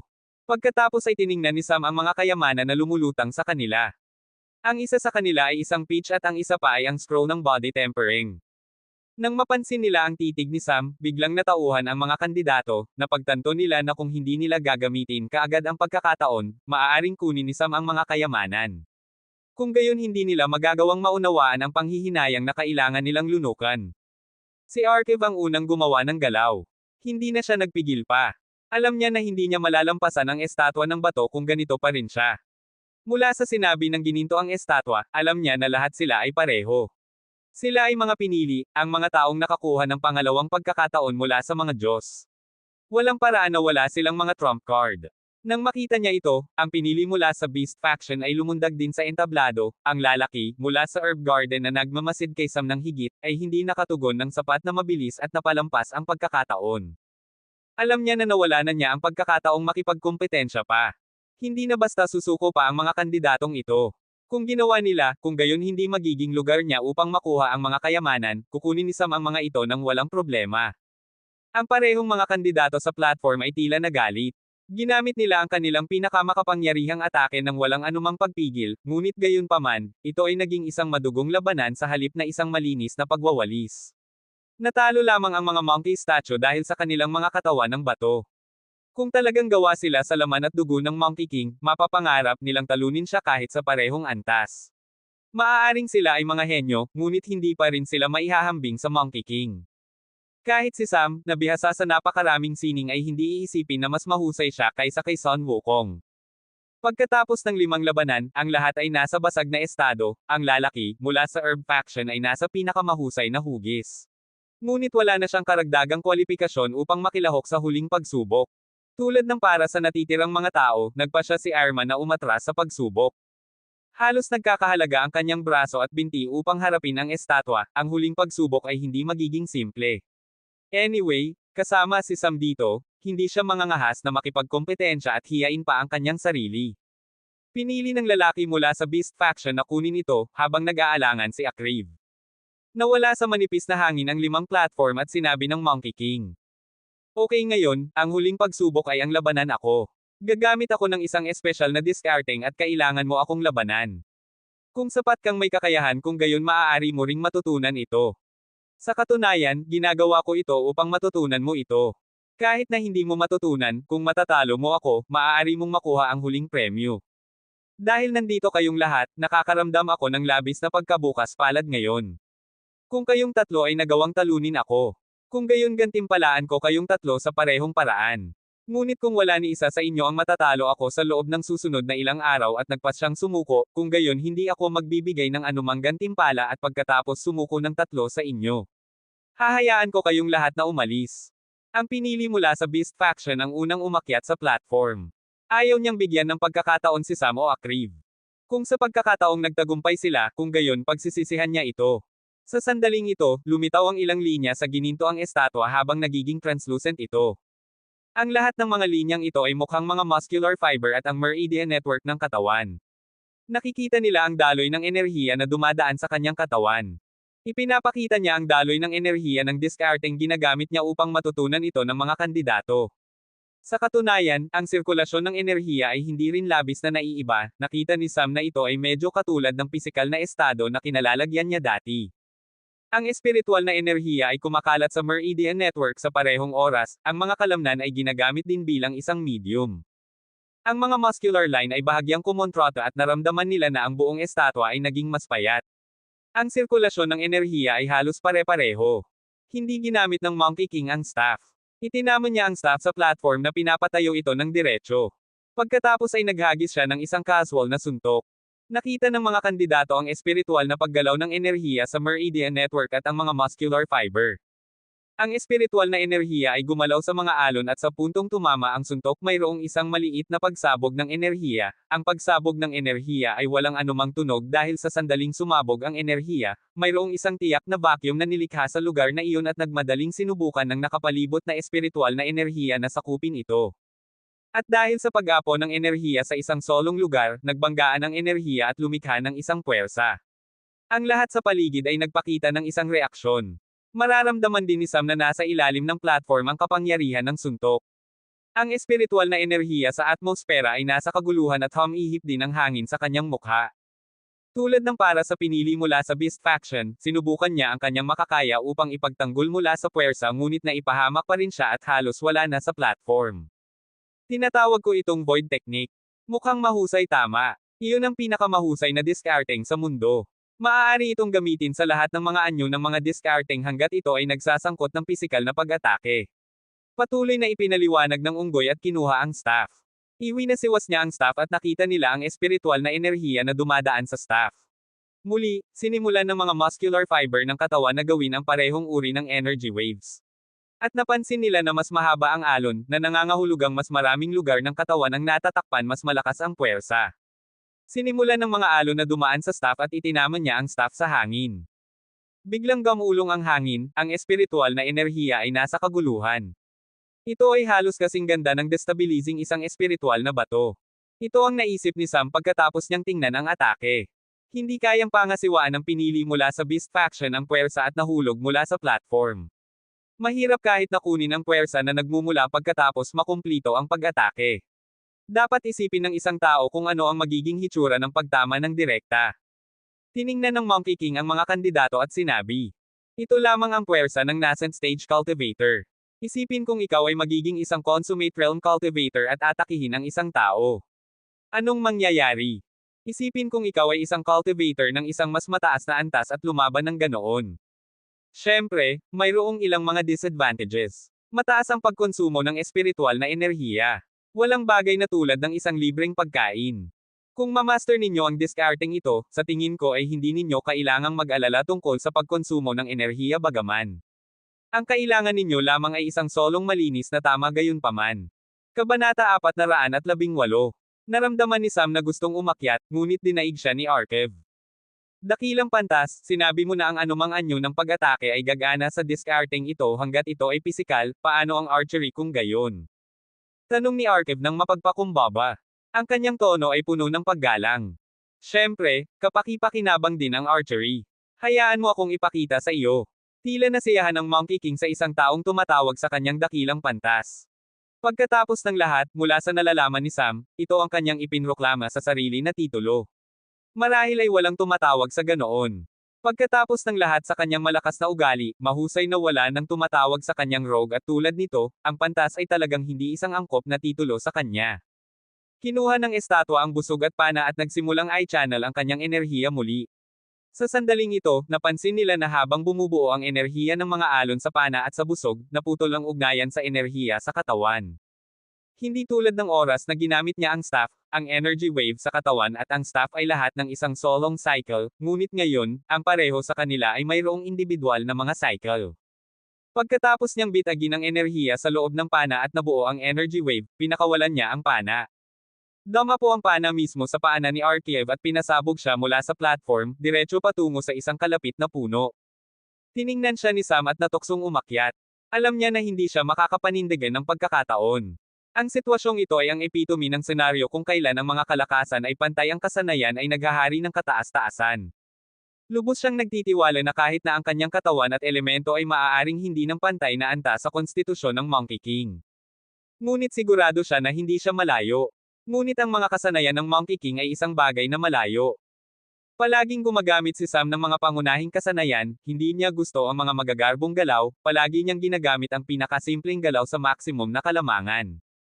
Sa katunayan, ang galaw na ito ay isa ring simpleng galaw. Wala itong anumang magarbong mga senadoryas ng kamay at malalaking galaw. Ang lahat ng ito ay nakasalalay sa daloy ng enerhiya. Mahigpit niyang hinawakan ang staff at sinabi. Bahagya siyang yumukod bilang paggalang sa Monkey King. Ito ang kanyang paggalang sa isang taong handang magturo ng gayong mahahalagang discarding sa kanila nang walang anumang pagkiling. Alam ni Sam na mayroong isang bagay na nangyayari sa pagitan ng mga Diyos at ang 12 kandidato na dumating ay hindi magkakaroon ng isang magiliw na relasyon. Hindi bababasa, magkakaroon sila ng ilang paghihiganti. Pinili ng mga Diyos na ito ang mga kandidatong ito bilang mga manlalaro sa kanilang lugar at maaari lamang silang magturo sa kanilang sariling mga kandidato. Walang sisihin sa kanya. Sa katunayan, ginawa lamang din ni Indra ang parehong. Hindi niya man lang personal na nakipag-usap sa kahit sino maliban kay Arman mismo. Ngunit iba ang Monkey King. Marahil ang pagiging bukas palad na ito ang nagpapidama sa kanya na karapat-dapat sa titulo ni Pantas. Nang isipin ito ni Sam, humikab siya sa kanyang sarili kung paano niya sinasalungat ang kanyang sariling mga iniisip.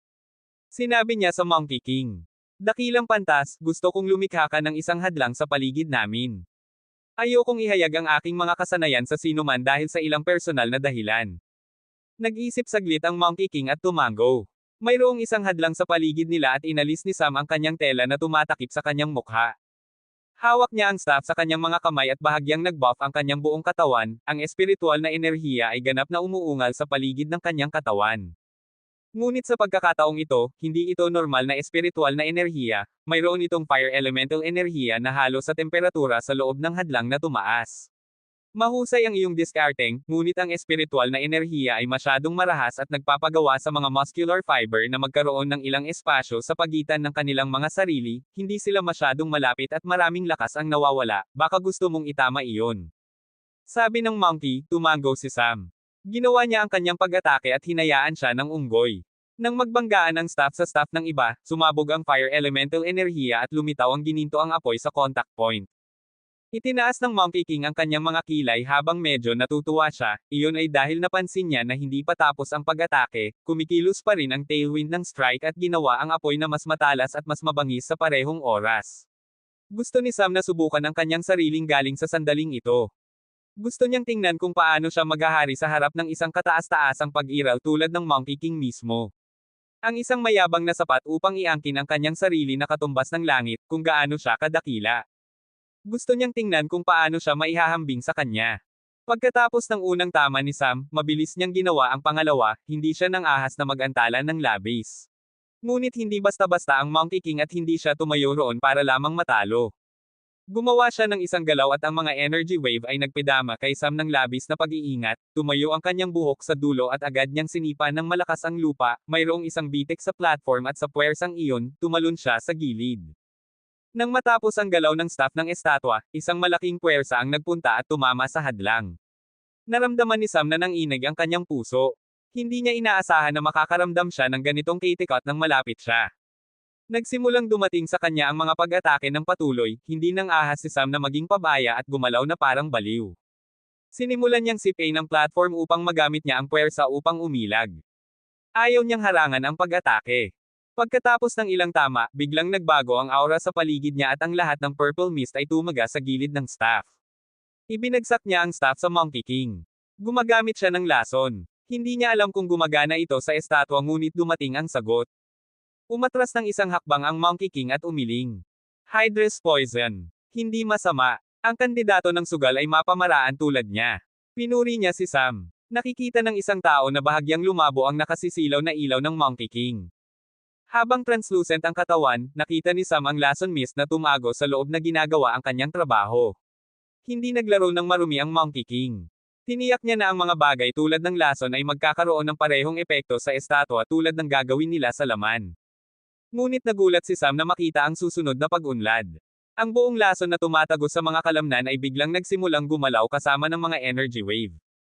Nang mag-atake muli ang unggoy, lumabas ang lason kasama ng espiritual na enerhiya. Ito ang dami ng kontrol na mayroon ng Monkey King sa kanyang katawan at espiritual na enerhiya. Maaari niyang pigilan ang pinakamakapangyarihang lason sa kanyang katawan nang hindi hinahayaang makaapekto ito sa kanya at paalisin ito ayon sa gusto niya. Ito ang epitome ng kontrol. Naging labis na mapagbantay si Sam, nailagan niya ang pag-atake ng napakakaunting distansya at nagdapol ng isa pang tama sa Monkey King, ngunit sa pagkakataong ito, hindi ito nagdulot ng panlabas na pinsala, dahil ang ginamit ni Sam ay water elemental enerhiya at ang kanyang pangunahing layunin ay guluhin ang daloy ng enerhiya. Dahil ang mga epekto sa estatwa ay pareho sa mga laman, ginamit ni Sam ang water element upang magpadala ng panginginig sa pamamagitan ng dugo sa katawan. Nadapa ang Monkey King sa unang pagkakataon. Ayaw ni Sam na palampasin ang pagkakataong ito. Bigla na lang nagngalit ang dalawang uri ng aura sa paligid ng kanyang katawan. Ang isa sa kanila ay kulay pilak at ang isa pa ay kulay itim. Ang pilak na kidlat ni Sam ay nagngangalit sa kanyang buong katawan. Sa lahat ng kanyang mga elemento, ang lightning element ang may pinakamaraming mapanirang hilaw na kapangyarihan. Nawala siya sa lugar sa pamamagitan ng Shadow Flash at lumitaw sa likod ng Monkey King na nagpapatatag ng kanyang sirkulasyon ng dugo. Ang staff ni Sam ay puno ng enerhiya at habang Damapo ang kanyang tama sa likod, naramdaman din niya ang isang labis na makapangyarihang suntok na Damapo sa kanya. Pagkatapos lamang niya napansin na nagawa na ng Monkey King ang kanyang galaw at naglalabas ang siko ng parehong energy waves.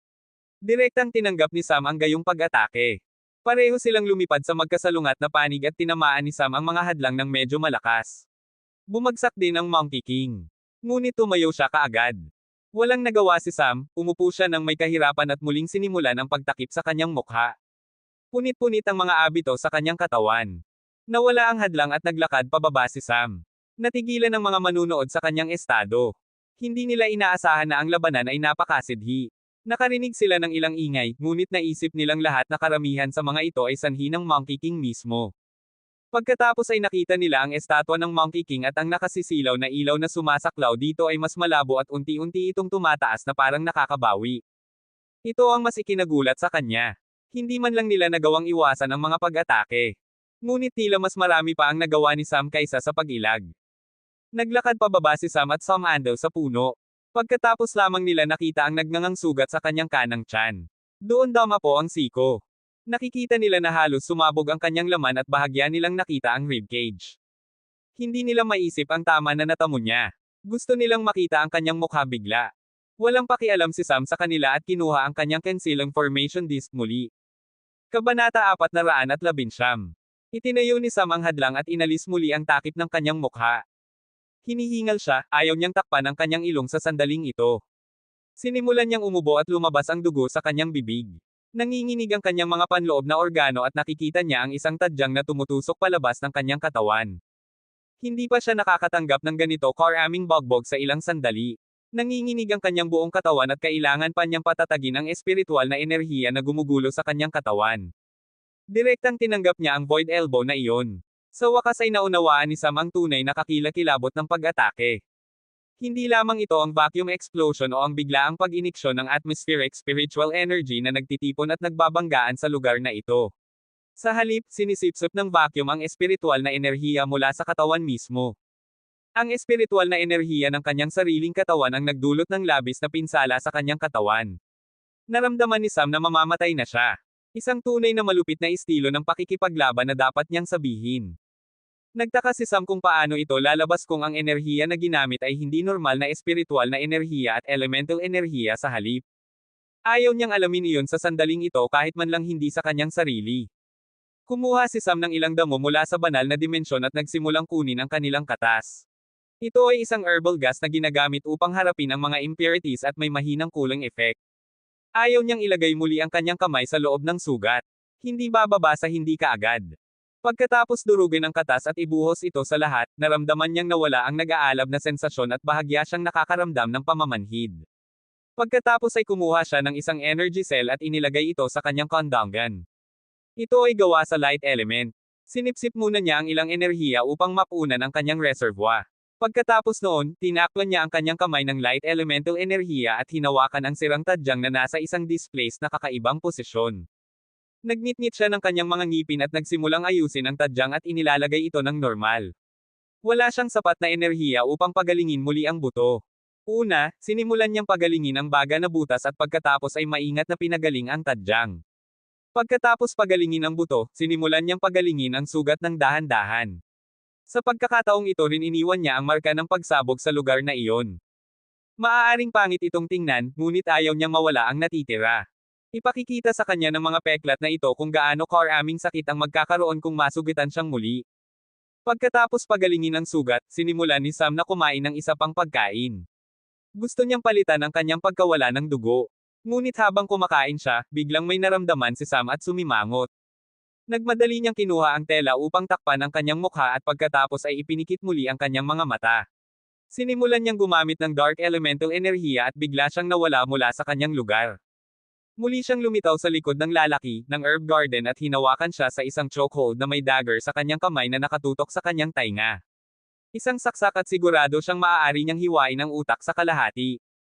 Hindi maiwasan ng lalaki, mula sa herb garden na manginig at ang malamig na hangarin na pumatay na ibinubugan ni Sam. Mayroong ilang mga bagay na hindi sinadya upang makita. Ang mga salita ni Sam ay labis na mapanganib at malamig.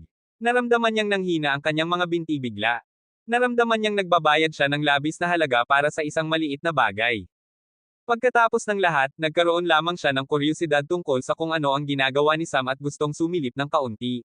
Sino ang hindi magiging mausisa kapag sinusubukan pang ang gumamit ng nagtatago na formation ng isang tao? At mula sa nakita niya kanina, nagawa pang ang pagalingin ni Sam ang kanyang sarili sa kanyang tuktok na kondisyon pagkatapos gamitin ang nagtatago na formation. Gusto niya lamang tingnan kung ano ang ginagawa niya. Iyon ang dahilan kung bakit ginamit niya ang kanyang kakayahan upang palawakin ang kanyang espiritual na mga pakiramdam sa tulong ng damo sa loob ng concealment formation. Ngunit sa kanyang pagkadismaya, napansin ni Sam sa sandaling pumasok ang kanyang espiritual na pakiramdam at gumanti bago pa man siya makakita ng anuman. Ang nakita lamang niya ay ang mga peklat at ang tato sa kanyang likod na nagpapahiwatig na siya ay isang pinili. At iyon ay hindi isang sikreto mula sa sinabi ng monkey sa simula ng mga huling pagsubok. Naramdaman niyang nag-o-overreact si Sam. Nagulat din si Arman. Pakawalan mo ako. Humihingi ako ng paumanhin. Paumanhin. Kung ang bawat pagkakasala ay mapapatawad lamang para sa mga paumanhin, sa tingin mo ba kailangan ng paglilinang sa mundong ito? Kalahati ng mga cultivator dito ay mawawalan ng kanilang motibasyon na linangin. Anyway, dahil mayroon ka ring isang bagay na ayaw mong ipakita, paano mo basta-basta mapapanood ang mga sekreto ng iba? Narito ako na nagiging isang mabuting tao sa pamamagitan ng hindi pagpapalabas ng iyong sekreto at gayon paman sinusubukan mong labagin ang akin. Sinabi ni Sam na parang walang sinasabi siyang mali. Ano ang nakita mo? Tanong ni Sam habang nakatuon siya sa kanyang paghinga at tibok ng puso. Gusto niyang tingnan kung nagsisinungaling siya. Wala akong oras upang makita ang iyong mukha. Nakita ko lamang ang iyong mga peklat at tato. Masyado kang mabilis na tumugon. Sabi niya, walang nakitang palatandaan ng pagsisinungaling si Sam, ngunit medyo naghihinala pa rin siya. Dahan-dahan niya siyang pinakawalan mula sa kanyang pagkakahawak at sinabi, wala akong pakialam kung nakita mo ako o hindi. Kung ang aking sekreto ay lumabas pagkatapos nating iwan ang palasyong ito, ikaw lamang ang may hinala sa akin. Pupuntahan kita at kukunin ang iyong buhay sa aking sarili. Sa sinabing iyon, bumalik siya sa kanyang formation. Narinig ng Monkey King ang lahat at medyo natutuwa. Pinagaling ni Sam ang kanyang sarili at bumalik sa entablado, ang natitirang mga kandidato ay natalo na ng 2 beses. Ayaw nilang sumuko ng maaga. Gusto pa rin nilang lumaban. Sinusubukan nila ng labis na gayahin ang diskarteng. Ipinikit ni Sam ang kanyang mga mata bago siya umakyat sa platform. Gusto niyang isaulo ang energy wave nang umatake ang Monkey King. Tiwala siya na sa sandaling makukuha niya ang kahulugan at ritmo ng mga energy wave, maaari niyang gayahin ang atake. Dahil mayroon siyang likas na kalamangan kumpara sa iba. Ang kanyang espiritual na core na kakayahan, obserbahan at manipulahin. Tiwala siya na kung magagamit niya ang kakayahang manipulahin at obserbahan ang kakayahan upang matiyak na sinusunod niya ang tamang daloy, maaari niyang gayahin ang atake. Hindi niya ginamit ang staff na ito sa sandaling ito. Gusto niyang subukan muna ang mga kamao bago siya makapunta sa staff. Muli niyang pinakain ang kanyang espiritual na enerhiya sa kanyang mga kalamnan at inalala ang mga salita ng Monkey King kanina at sinubukang kontratahin ang mga muscular fiber ng magkasama upang mas marami silang kolektibong lakas. Hindi kasing buff ang kanyang katawan tulad ng dati. Tinaasan ng Monkey King ang isang kilay. Iwinasiwas niya ang kanyang kamay at nagtaas ng isang hadlang at sinabi, bakit ka natatakot ng sobra? Sinusubukan mo ng labis na magtago ng ganyan. Mula kanino ka nagtatangkang magtago? Tanong sa kanya ng Monkey King. Hindi ako kasing talento mo Monkey King. Hindi lahat ay maaaring turuan ng Jade Emperor ng isang aralin sa tuwing gusto nila. Hindi ako kasing talento mo, kaya upang protektahan ang aking sarili, kailangan kong manatiling low profile. Nagulat ang Monkey King sa isang segundo at sinabi, kaya orihinal kang galing sa mundo. Ha! Dapat ay mayroon kang ilang seryosong talento para isaalang-alang ng sugarol na kunin ka mula sa lugar na iyon. Pagkatapos ng lahat, natuyo na ang espiritual na enerhiya sa lugar na iyon. Kailangan mong makita iyon para sa iyong sarili. Sabi ni Sam na may ngiti at ginawa ang kanyang galaw. Sa pagkakataong ito, ipinikit niya ang kanyang mga mata at sinimulang pakiramdaman ang espiritual na enerhiya habang dumadaan ito sa mga kalamnan. Ang Monkey King, na nakatayo sa harap niya ay hindi agad gumawa ng galaw. Sinusubukan ni Sam na gumamit ng Void Style. Gusto niyang tingnan kung ano ang mangyayari. Sinimulan ni Sam na manipulahin ang espiritual na enerhiya. Ang kanyang lakas ng pag-iisip ay tumatanggap ng toll dahil dito. Ngunit tiniis niya ito. Pagkatapos ng patuloy na paggamit, masasanay dito ang kanyang katawan at utak at hindi niya na kailangang gumamit ng manipulasyon upang puwersahin itong gawin ito. Kung gayon hindi niya kailangang tiisin ang stress na ito. Habang pinapahintulutan ni Sam ang daloy ng enerhiya, sinimulan niyang pakiramdaman kung ano ang nangyayari sa kanyang katawan at naghagis ng isang suntok diretso sa Monkey King. Boom! Isang matinding pagsabog ang tumunog at naramdaman ni Sam ang isang matinding sakit sa kanyang kamay. Iminulat niya ang kanyang mga mata upang makita lamang na umatras ng kaunti ang Monkey King. Ngunit ang kanyang braso na pinalawig pa rin ay napunit. Ang lahat ng mga muscular fiber ay napunit at dumudugo sila, nakikita pa nga niya ang mga buto ng mga daliri habang ganap na nawala ang balat. Hindi sumigaw si Sam, ngunit nagnitngit ang kanyang mga ngipin at tiniis ang lahat ng ito. Nakarelax ang Monkey King, ngunit sa sandaling ito, ginawa ni Sam ang kanyang galaw, lumundag siya at itinapon ang kanyang kaliwang kamay. Nakakonekta siya ng direkta habang nahuli niya ang kalaban na hindi nagbabantay. Boom, isang pagsabog ang naganap at sa unang pagkakataon ay nakakita si Sam ng isang bitek sa ginintoang estatwa. Ngunit napakaliit ng bitek na hindi man lang tumagal ng 1 minuto para gumaling. Kaya mo ring Damyugo. Sabi ni Sam na may ngiti. Ginugol din ang kanyang kaliwang kamay, ngunit mas natutuwa siya na nagawa niyang magpadapo ng isang tama sa Monkey King at magdulot ng ilang pinsala. Tiningnan siya ng Monkey King at sinabi, "Siguro kung ito ang aking tunay na katawan noong ako ay nascent, kung gayon marahil ay dapat na totoong Damyugo ako." Iling-iling si Sam at bumaba sa platform pagkatapos alisin ang hadlang. Muling natigilan ang lahat. Ang dalawang kamay ni Sam ay nakabitin na may dugo. Nag-iwan siya ng 2 bakas ng dugo nang bumalik siya sa puno. Pagkatapos ay tiningnan nila ang Monkey King na tumitingin pa rin kay Sam na may mausisa na ekspresyon. Kabanata 420. Lumipas ang susunod na 2 linggo at sa lahat ng mga araw na ito, hindi sumuko ang mga kandidato. Sinusubukan nilang gayahin ang Void Technique. Sinusubukan nila ng labis talaga. Ngunit sa kasamaang palad, walang gaanong pag-unlad. Pagkatapos ng lahat, mahihirapan silang biglang makakuha ng ganito karaming control sa loob ng napakaikling panahon. Ang mga pangunahing kapangyarihan kahit na malakas, tinuturuan lamang ang kanilang mga alagad sa mga maginoon na paraan at ayon sa kanila, mas malaki ang spell, mas malaki ang discarding, mas maraming pinsala ang ginagawa nito, mas mabuti ito. Sa pangkalahatan, hindi nila isasaalang-alang ang mga kawalan at backlash ng discarding. Kaya, ang mga kandidatong ito kahit na pinili ay hindi nakuha ang kanilang pagsasanay mula sa mga Diyos mismo, sinanay lamang sila sa mga pangunahing kapangyarihang ito at sa parehong paraan. Malalaman nila ang kahalagahan ng kontrol at kahusayan ng spell o isang discarding kapag tunay nilang natagpuan ang isang tao na isang angkop na karibal. Malalaman lamang nila ito sa mahirap na paraan kapag naranasan nila kung anong 1 segundo ng oras ang gumagawa ng pagkakaiba sa isang malupit na labanan. Ngunit malayo pa rin sila roon. Si Sam ang tanging may hindi bababa sa ilang karanasan sa larangang ito. Ang lahat ng kanyang mga discarding ay batay sa kahusayan na nakasalalay sa kontrol ng kanyang enerhiya. Ngunit kahit siya ay nahihirapan sa labis na pagkontrol nito. Pinasabog niya ang kanyang mga limbs ng maraming beses dahil sa kakulangan ng kontrol. At sa ilang kadahilanan, nakikipag-usap sa kanya ng palakaibigan ang Monkey King habang lumilipas ang mga araw. Tulad ng para sa lalaki, mula sa Herb Garden at Arman, naglilinang lamang sila ng kalmado. Wala silang dapat gawin dito. Sila ay labis na kalmado at ginagamit ang kapaligirang ito upang pagbutihin ang kanilang paglilinang. Dahil hindi sila kwalipikado para sa huling pagsubok, hindi nila makita ang daloy ng enerhiya sa katawan ng estatwa kahit gaano pa nila subukan, kaya sumuko sila. Ngayon, sa sandaling ito, ibinabalik ni Sam ang mga buto sa kanyang palad. Ang mga daliri ay baluktot lahat sa mga kakaibang anggulo. Kasing kalmado pa rin ang kanyang ekspresyon na parang inaayos niya ang mga buto ng ibang tao at hindi ang sa kanya. Sa pagkakataong ito, ang pinsala ay hindi lamang dahil sa Void Technique, sa halip ang kanyang suntok at ang suntok ng Monkey King ay nagbanggaan diretso at ang kanyang katawan ay malinaw naman na hindi kasing lakas at ang Void Punch ng Monkey King ay ang mas mahusay na isa na may kumpletong discarding.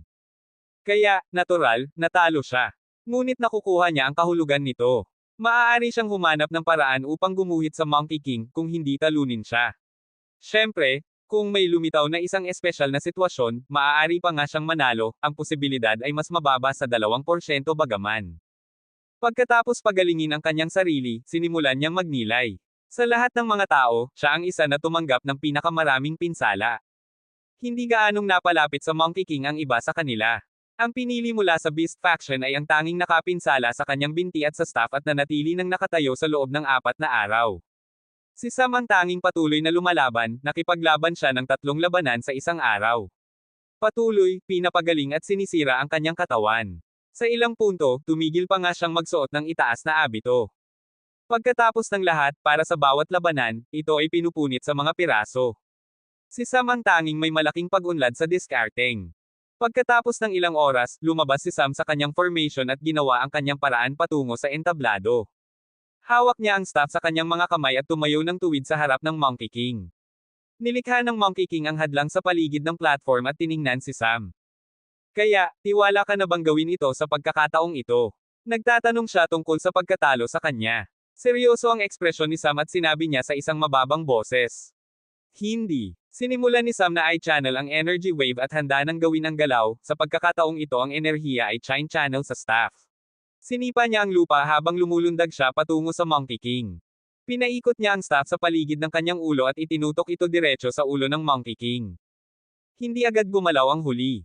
Ngumiti lamang siya at iginiling ang kanyang ulo sa gilid at inilagay ang staff sa kanyang balikat. Channeled din niya ang kanyang enerhiya at inilipat lamang ang staff ng bahagya paitaas. Nagbanggaan ang parehong mga staff at ang katawan ni Sam ang tumanggap ng pinakamaraming pinsala. Ang recoil ng pag-atake ay nagpanginag sa kanyang mga braso at lumitaw ang isang hiwa sa kanyang kanang palad, na nagpadugo sa kanya. Itinulak ng Monkey King ang staff paitaas ng isang beses pa, na gustong itulak si Sam palayo, ngunit sa sandaling ito, kumislap sa gulat ang kanyang mga mata. Dahil pinanatili ni Sam ang parehong mga staff sa lugar at ginamit ang balikat ng estatwa bilang kanyang suporta at iwinasiwas ang kanyang pataas sa hangin. Nagulat ang Monkey King at hindi nagawang tumugon sa oras. Bago siya tumugon, ginagawa na ni Sam ang kanyang. Sinipa niya diretso sa dibdib ng Monkey King gamit ang kanyang dalawang binti. Ang energy wave ng atake sa pagkakataong ito ay sumakop sa buong katawan at talagang napakalaki ang epekto. Direktang dumapo ang sipa sa dibdib at lumipad paatras ang Monkey King. Dumudugo ang mga binti ni Sam, napunit ang mga muscular fiber. Ngunit hindi siya tumigil sa lahat. Habang lumilipad patungo sa hadlang ang Monkey King, hinawakan ni Sam ang kanyang sariling staff at sinimulang i-channel ang enerhiya.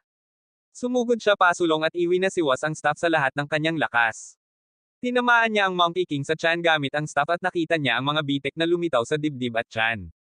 Nasira ang staff at isang maliit na piraso lamang ng metal rod ang natira sa mga kamay ni Sam. Ngunit sa sandaling ito, punit at dumudugo ang kanyang mga kamay. Ngunit hindi siya huminto sa ganoon. Tumayo siya roon at channel ang kanyang enerhiya sa maliit na piraso ng metal rod. Hindi siya nagpunta para sa malapitang labanan. Sa halip, sinusubukan niya para sa isang range na atake. Ito ay pareho sa arrow na binaril ng unggoy. Tumagos ang metal rod sa hangin at sinaksak ang sarili sa dibdib ng Monkey King. Ang tatlong sunod-sunod na espiritual na pagsabog ng enerhiya ay nangyari sa loob lamang ng 1 segundo. Gumalaw si Sam ng labis na mabilis at lubos na nagpasya. Lumipad sa hangin ang Monkey King at dumaan sa hadlang na parang wala ito roon at bumagsak sa lupa sa ibaba. Si Sam na nasa entablado ay hindi na makatayo at bumagsak sa platform. Napansin niya na lumalabo ang hadlang kaya, sinubukan niya ang kanyang makakaya upang ilipat ang kanyang mga sirang kamay at takpan ang kanyang mukha pabalik. Sa oras na nasira ang hadlang ay nagbalat kayo na si Sam. Sa ngayon, ginamit niya ang lahat ng kanyang enerhiya upang umupo ng tuwid. Umupo rin ng tuwid ang monkey at tumingin sa paligid ng naguguluhan. Nauunawaan niya kung ano ang nangyari. Sa maliit na palitan na ito, talagang tumanggap si Sam ng mas maraming pinsala kaysa sa Monkey King mismo. Ngunit itinapon ang huli sa entablado. Napagtanto rin ni Sam sa sandaling ito, na naaangkop lamang ang hadlang kay Sam. Ang dahilan kung bakit hinarang si Sam ng hadlang ay dahil ayaw niyang ibunyag sa labas. Tulad ng para sa Monkey King, tiniyak niya na hindi siya dapat pigilan ng hadlang. Paano niya mananakawan ang kaluwalhatian ng isang junior na nagawang paalisin siya sa platform? Dapat itong makita ng natitirang mga kandidato at bigyan siya ng nararapat na kredito. Dahan daw ang tumayo ang Monkey King at kumuha ng isang gourd. Naglakad siya patungo kay Sam at dahan-dahan siyang pinainom ng ilang alak mula sa gourd. Nagsimulang gumaling ang katawan ni Sam at siya ay kasing ganda ng bago sa loob ng ilang segundo. Umupo ang Monkey King sa tabi ni Sam at uminom ng alak. Sumpa ito. Nakalulungkot na wala sa akin ang totoong bagay, kung hindi, maaari sana tayong nagbahagi ng inumin. Maaari mo itong panatilihin. Ipinasa niya ang wine gourd kay Sam. Naramdaman ni Sam na labis siyang pinarangalan. Ito ang unang pagkakataon na naramdaman niya ito sa buhay na ito. Tiningnan ng Monkey ang natitirang mga kandidato at nagsalita sa pinili mula sa Beast Faction. Oakhill, pinili kita dahil mayroon kang kaugnayan sa mga unggoy at ape sa nakaraang buhay. Mahusay ang ginagawa mo, at dapat kong sabihin na hindi ko pinagsisisihan ang aking pagpili. Ngunit kailangan mong magtrabaho ng husto. Mas mahirap kaysa ngayon. Kailangan mong harapin ang maraming bagay at ang planetang ito ay isang minuto lamang na lugar na nasa malawak na universo na ito. Sa sinabing iyon, iniunat niya ang kanyang kamay at isang ilaw ang bumagsak sa taong iyon. Ang kanyang katawan ay dahan-daang nagsimulang dumaan sa metamorphosis, na katulad ng pinagdaanan ni Iron Man. Pagkatapos ay tiningnan niya ang natitirang mga kandidato at sinabi, "Ginagawa ko ito ng lantaran dahil lahat kayong 5 ay mga piniling kandidato ng ilang iba pang mga Diyos. Makukuha mo ang iyong pagkakataon sa lalong madaling panahon. Magtrabaho ng husto. At mas mabuti na panatilihin ang paksang ito sa down low. Ang mga kapangyarihang kinalalagyan ninyong lahat, hindi kayo mananatili roon magpakailanman. Huwag masyadong masangkot sa mga pagtatalo at huwag makipag-away sa natitirang mga kandidato." Pagkatapos ay tumungo siya sa wakas kay Sam at sinabi, "Hindi masisisi ang iyong talento at hindi ako nagsasalita tungkol sa talento ng paglilinang, pinag-uusapan ko ang iyong talento na matuto, maaari kang maging ang pinakamahusay na kandidato sa lahat sa sandaling ito. Inaasahan kong aakyat ka sa mga kaharian at maabot ang pinakamataas na lugar. Kung gayon maaari tayong magkaroon ng isang inumin ng magkasama." Sinabi niya iyon at tumayo at hinayla rin si Sam. Sa pagwasiwas ng kanyang kamay, lumapit sa kanya ang gininto ang staff. Pagkatapos ay ibinigay niya ito kay Sam at sinabi, "Isang spirit weapon. Maaaring maging kapaki-pakinabang ito sa iyo. Ito ay isang replika ng aking sariling staff. Bagaman hindi nito binabago ang laki, nagtataglay pa rin ito ng espiritu at kalooban na sapat para iligtas mo ang iyong sarili. Bubuksan ang mga seal kasama ng iyong paglilinang. Ito ang mga transference scroll. Maaaring pamilyar ka sa mga ito." Nagbigay siya ng 3 kay Sam at nagbigay ng 2 kay Oakhill at Arkev. Pagkatapos ay nagpasa ng isa bawat isa sa lalaki, mula sa Herb Garden at Iron Man. "Mayroon pang isang gantimpala na maaari kong ibigay sa iyo. Anong gusto mo?"